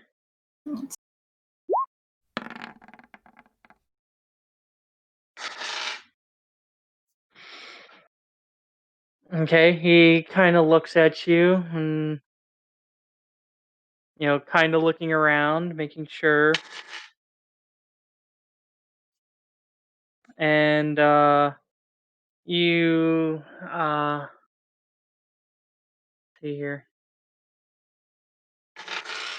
Yep, okay, just making some checks. He's kind of looking around and such. And were all of you up as a group, or is it just I Raine? think we're all going up. Well, we only need one credential to bring everyone else up, right? Well, I'm asking, are you guys currently up there with him talking to the goblin as a group, or is it just you up there? Well, I figured if it's just me, that way he doesn't think anything suspicious. And then I Right. could say I'm bringing them along because we're gonna go party upstairs. All right, you'll just have to see what happens. Okay. So he looks around and such, and kind of opens one side of his coat just enough, and it seems to be shifting his hand waitingly for you to give him the money. Okay. Give it And to him discreetly. okay, so he kind of roll me a sleight of hand.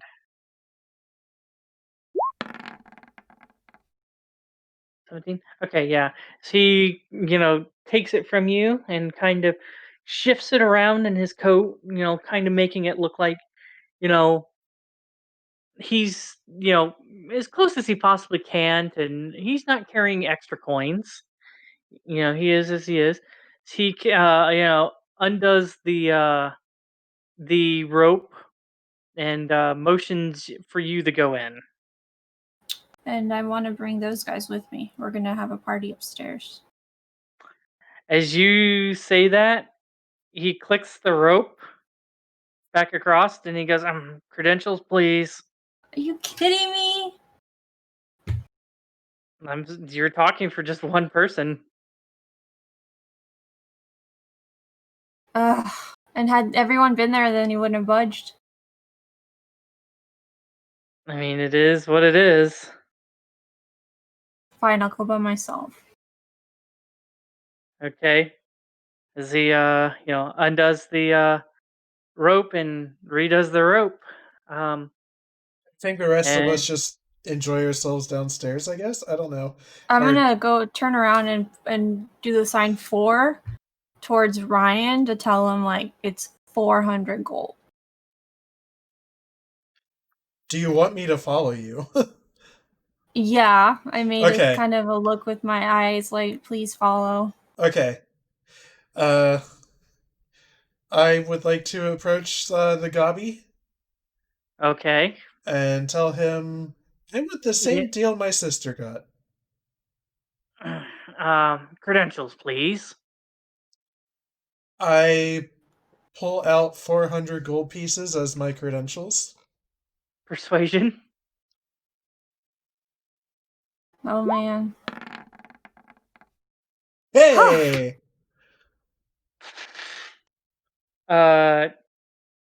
Yeah, he's doesn't seem to make any kind of like demands or anything like that as he once again checks around. This time though he notices that he has kind of drawn the attention of the barkeep, and he's like, uh I'm sorry, sir, but if, we need credentials for you to go upstairs. So he's kind of like watching the barkeep. Sorry, the barkeep fucking rolled a natural 20 and noticed him kind of doing shady shit. Okay, Damn. so I stole the money? You still have the money. He didn't take it from Okay. you. I'll come back later. You do that. Mm. And I think I just enjoy myself in the bar for a little bit. Okay. Well, like I said, you notice, comings and goings of, like a few other people, a couple of people that might be more actual workers than you were. Uh-huh. A couple of other patrons.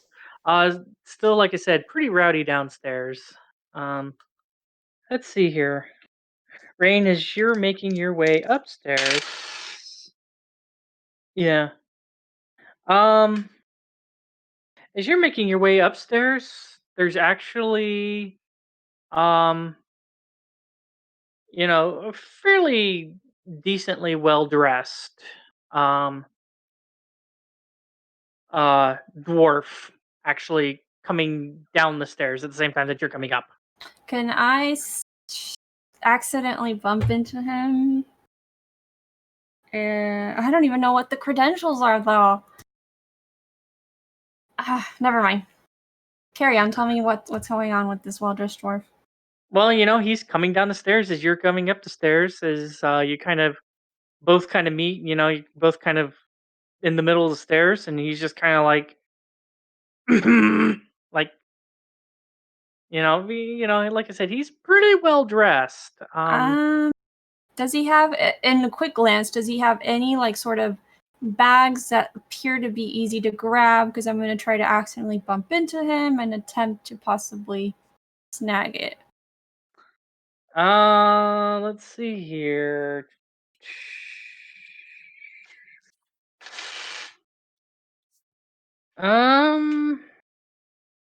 He has what you can probably deduce, probably the easiest thing. You gotta remember this area and stuff like that. He has like probably what looks like is an easy to access, probably small coin purse.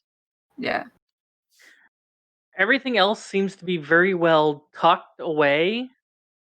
You're assuming, you probably don't get to these upper parts without taking a few precautions. Okay. I'm just going to step out of his way then and watch him interact with the goblin. Okay. As he, you step out of the way as he makes his way downstairs. The goblin notices him, and since coming from the third floor, he doesn't pull anything out or anything like that. The goblin just accepts that he is coming back through down, and undoes the rope and lets this dwarf pass without issue, Okay. and manages to latch the rope back across. Well, at least that gives my siblings kind of a person to look at to see if maybe they could Yeah, so snag something. takes a while, but eventually, like I said, shortly after, this dwarf from the third floor starts coming out, and starts making his way over to go downstairs, and kind of just looks downstairs, kind of hears the rustling of the rowdy people and such like that. Seems to sigh, and walks over to the bar, and seems to be conversing with the gnomish barkeep at the bar. I think I'm going to just kind of carefully watch and maybe try to listen. Okay. Roll me a perception check then. See if you can listen in.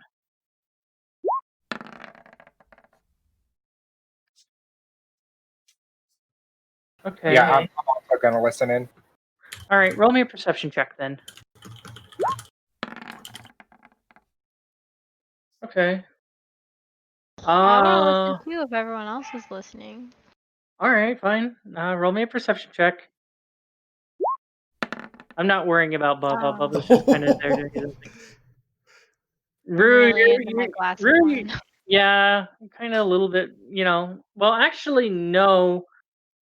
Roux, you roll at advantage because you're actually there at the bar. The others were kind of acted like they weren't at the bar. Mhm. Okay. So you're a lot closer. So okay. It's not very hard for you to hear. Remy, you hear way too much commotion going on downstairs. And Ryan, you can hear them. What languages do you guys speak?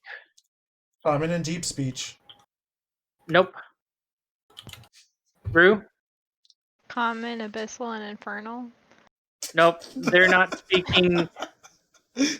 They're not speaking in either language, any of the languages that you guys understand. They seem to be speaking in Dwarven.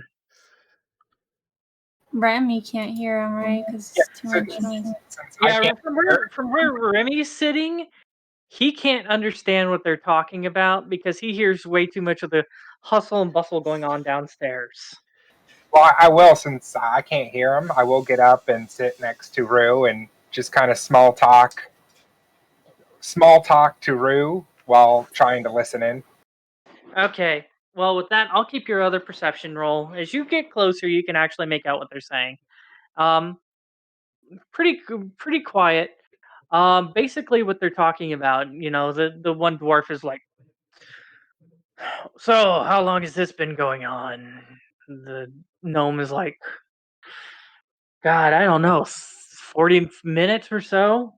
I mean, we're starting to take bets in the back and seeing on how long they're, planning on going for.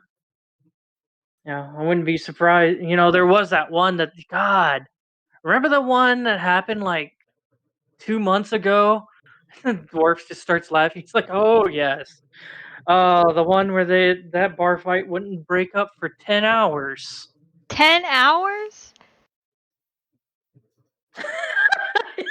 I love how you make this this exclamation, and you can't even understand what they're saying. I said that out of character. I know, but yeah. I was like, "Oh, that was a great time. Made lots of bets, made lots of coin too."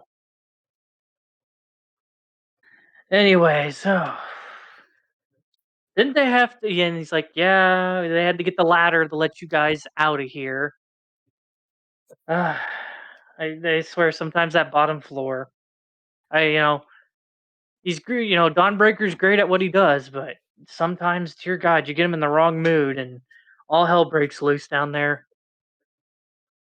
And he's like, "Oh yes, didn't during that 10 hours? Yeah, he killed about 5 people during that 10 hours. Wow. Didn't mean to, but when you piss him Just off how enough it and he goes pulls out those sometimes. axes and he starts hacking at you. No, geez, just you're not surviving that." And the dwarf's like, "No, you're not." Well, I don't know if I should go back upstairs and look for a room or see about finding another way out of here. Was going to attend to some business of mine, but yeah. Well, I'm not going down there to try to break things up. Last thing I need is, you know, getting punched in the face again. Yeah, I don't blame you. I wouldn't want to have your job either. He's like, "Nope, I don't even want to have my job." Well, he kind of turns around and looks. No dwarven women tonight. No, he's like, "No, I don't think we have any tonight." So what a shame. Nothing like a dwarven woman. Just so much to hang on to. Ooh. They're just making all sorts of small talk like this now. Remy. Okay, I'll get up, kind of, I walk back over to Ryan, and hopefully Roux follows, and kind of let him know what I heard about the ladder and whatnot. Yeah, I'll So, follow. what you're telling me is we have a vested interest in keeping the bar fight going. Yes.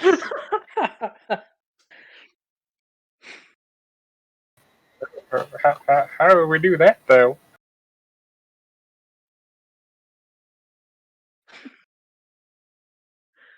If it shows, I guess if it shows signs of slowing down, we get in there.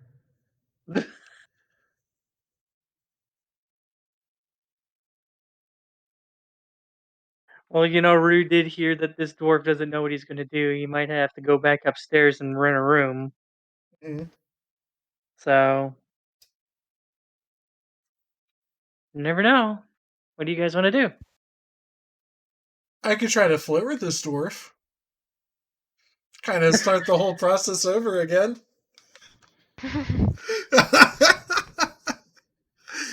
Well, But That's totally up to you. his preference is dwarven women, so Yeah, that's unfortunate. but you could change All that. right, I mean, I'm a half dwarf. You got a disguise kit. Oh no. oh, Hesper, Uh, is a disguise kit enough to make myself appear to be a dwarven woman? you're too tall to pass as one. And I don't think there would be enough padding, and not to mention you don't really have the I'd have to wear a lot of clothing. coats. Yeah, and not to mention you don't have the clothing that would facilitate having all that. Yeah. I'd be one of those guys you find on YouTube that was like, I put on 200 shirts. Yeah. Yeah, last time I checked, disguise kits don't come with fat suits. Yeah, fair. Yeah, didn't think I was going to get that one by you. So I think we could either try to talk to him to convince him to take us up there somehow, or like we distract him while you pickpocket him and try to pickpocket some kind of credentials off of him. but we don't even know what it looks like, though. Like, what is a credential? It could be like a tooth. It could be a card. It could be, I don't know. Yeah, a some dagger. kind of card or badge is what I'm assuming. What is the I have a pretty good idea of the place now, I would say. Is there a place in the bar that looks like it has the least amount of prying eyes, surveillance, etc.? Probably back in the hallways where you managed to take your now unconscious, beaten the fucking bloody hell, half elf captive. How do we get that guy over there?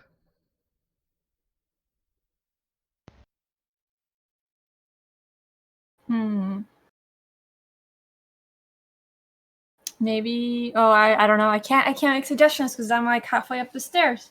Mm-hmm. Well, you're either halfway up the stairs or you just said screw it and went all the way up the stairs, and I just haven't explained what the upper part of the room looks like yet. Yeah. I mean, don't dwarves love food and beer? I mean, Yeah, alcohol? hey, actually, Feugy, I want you to keep listening to him.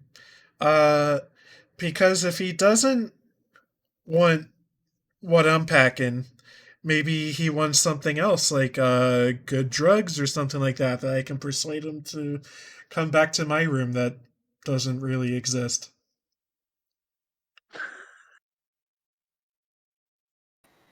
Okay, I will go back to the bar, sit, 2 chairs away from him or whatever, Mm-hmm. and just be like, "Hey, barkeep, give me your most expensive dwarven ale you got." He kind of looks at you and looks back at the dwarf, and they both kind of turn towards you. And the dwarf in dwarven tells you, "You must be new around here."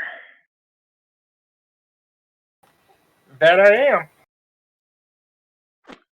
See, they don't serve that on these floors. I mean, we get those on our floors. No offense, and the gnome is like, "Hey, none taken. I just work here."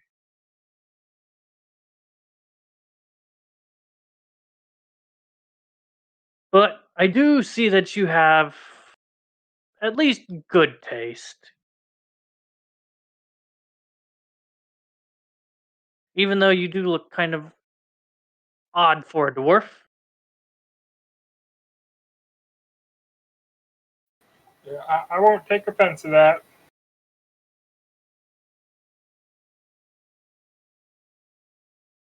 So do you want to take me up to the good stuff? Roll me a persuasion check. At Oh, man. advantage because you're a dwarf. Look at the dwarf perks. You got this. You got this, Feugy. Sending you good vibes. Khaleesi, send him good vibes. Kiss his die. Ah, why did you kiss the die?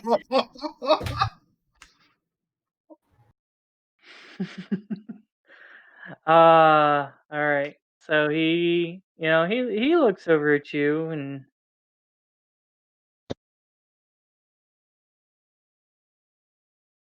I like your enthusiasm, kid.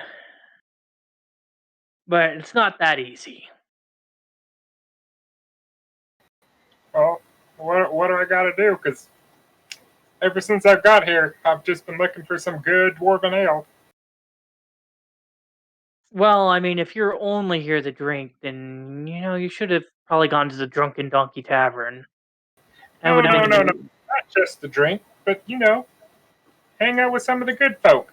You know what I mean? The good people. I know what you mean. Yeah, I was thinking out of character, of course. Like, I don't think you go up to the higher floors without having like a D&D coke habit. A D&D what? Coke habit. Yeah.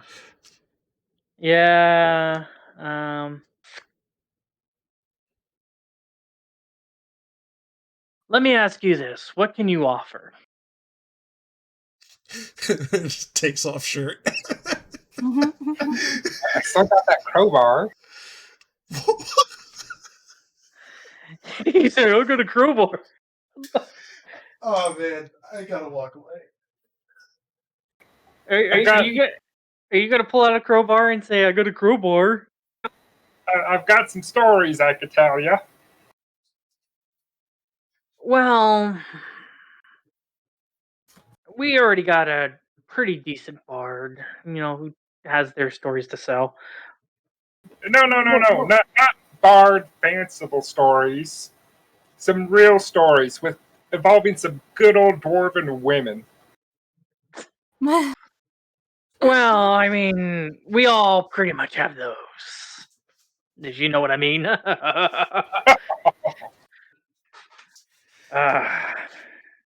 No, but I mean, what can you offer?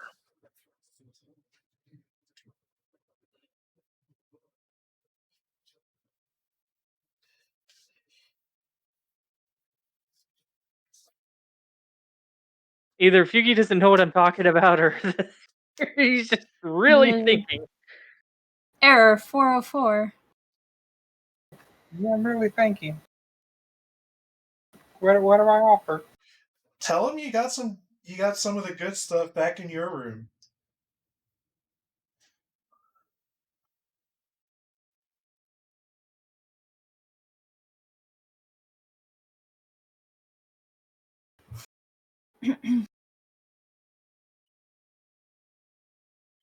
I think he's thinking.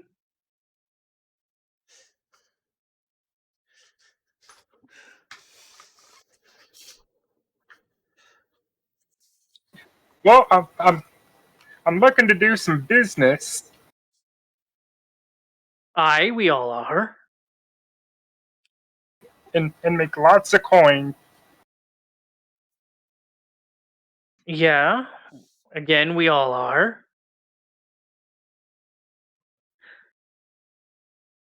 Okay, I think I'm starting to notice a pattern here with you, boy. Okay. What services can you offer to make you valuable? Well, I can do just about anything you want me to do. So if I tell you to jump off the balcony and fly, you'll fly then? Given enough coin.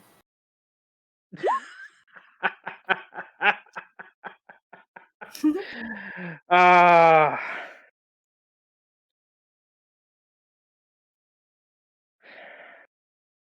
what are you good at? I'm good at punching things, and I'm good at telling stories, and I'm good at drinking. So muscle. Well,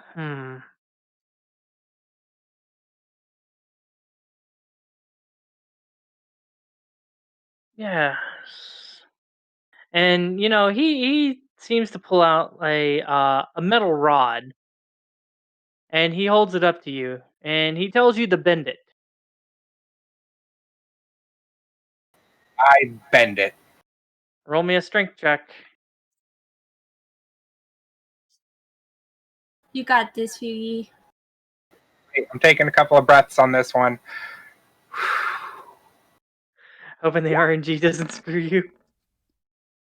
Decent roll. 17, yeah. You get a nice bend on it. And this seems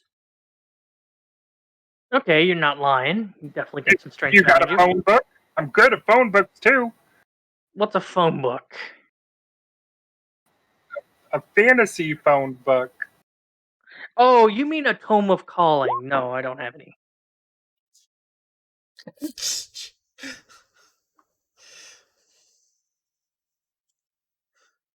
Or a tome of sending? No, we don't have anything like that. Anyways, yeah, we could definitely use some muscle in our group. You know what? I like you. So, I'll tell you what.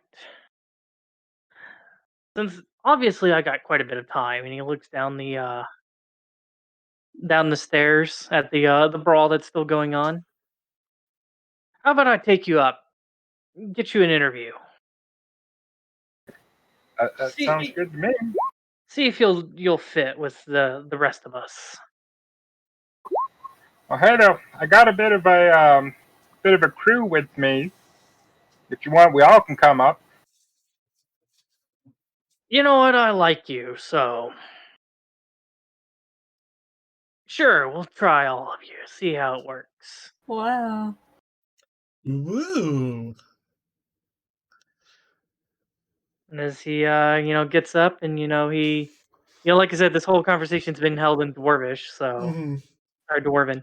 As he bids farewell to the gnome, tells him, see you, later. Hopefully, this isn't another 10 hour long brawl.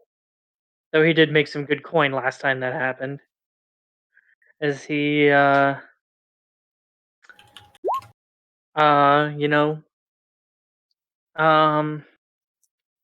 basically, I assume stands you up. call us over. He starts, walking over towards the rope, and he basically tells Remy, be quick with getting your compatriots together. I'll be waiting for you, and we will ascend to the next floor. All right, hey comrades, we ride. I go over there. I'm assuming this is a great cliffhanger ending. Well, I figured we'd go ahead and get you guys at least up to the third floor, and then we'll go from there. Okay. I won't describe really what's on the third floor because I figure in a week you guys will forget. That's right. Yeah. Considering I could have sworn I said something about wagons on Thursday, and you guys seem to not remember. But anywho, you guys had more pressing matters, I guess. I think there was just a lot other Going stuff on. going on that none of us noticed the wagons. Yeah. So anywho, as you guys make it together as a group, Raine, meanwhile, is kind of sitting there at the top of the third floor, like, what am I gonna do? I'm just kind of here by myself. This talks probably took about 15 minutes or so to kind of go through everything, as it seems like it took a long time for him to get the information out of Remy that he was trying to get out of Remy. Well, maybe not 15, more like 10 minutes, especially with walking over and walking up. As eventually behind you, Raine, you hear the oh, I guess I better describe this to you guys as well. You guys make your way over to the rope. The dwarf seems to pull out from a pocket inside of his coat. Seems to pull out a what looks to be a very fine kind of like mastercraft watch, and on the face of it is etched with an emblem that looks like it's been placed on top of the original design as the goblinoid, the goblin lets you guys upstairs as he explains to him that you guys are with him, and manage to make your way up the stairs and make your way up to the third floor where we will pick up next time. And yeah, we'll see what happens.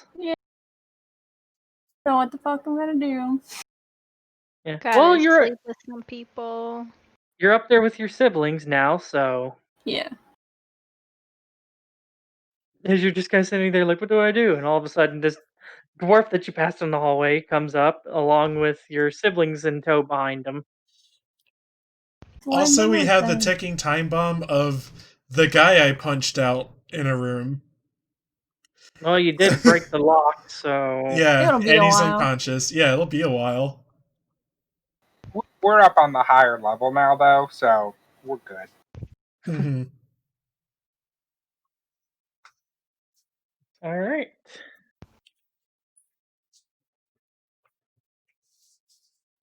Okie dokie. All right, Alrighty. well, I'm pretty hungry, Hesper, so I'm gonna skedaddle. I know we like to Alrighty. talk afterwards, but bleh. Yeah. Bye bye.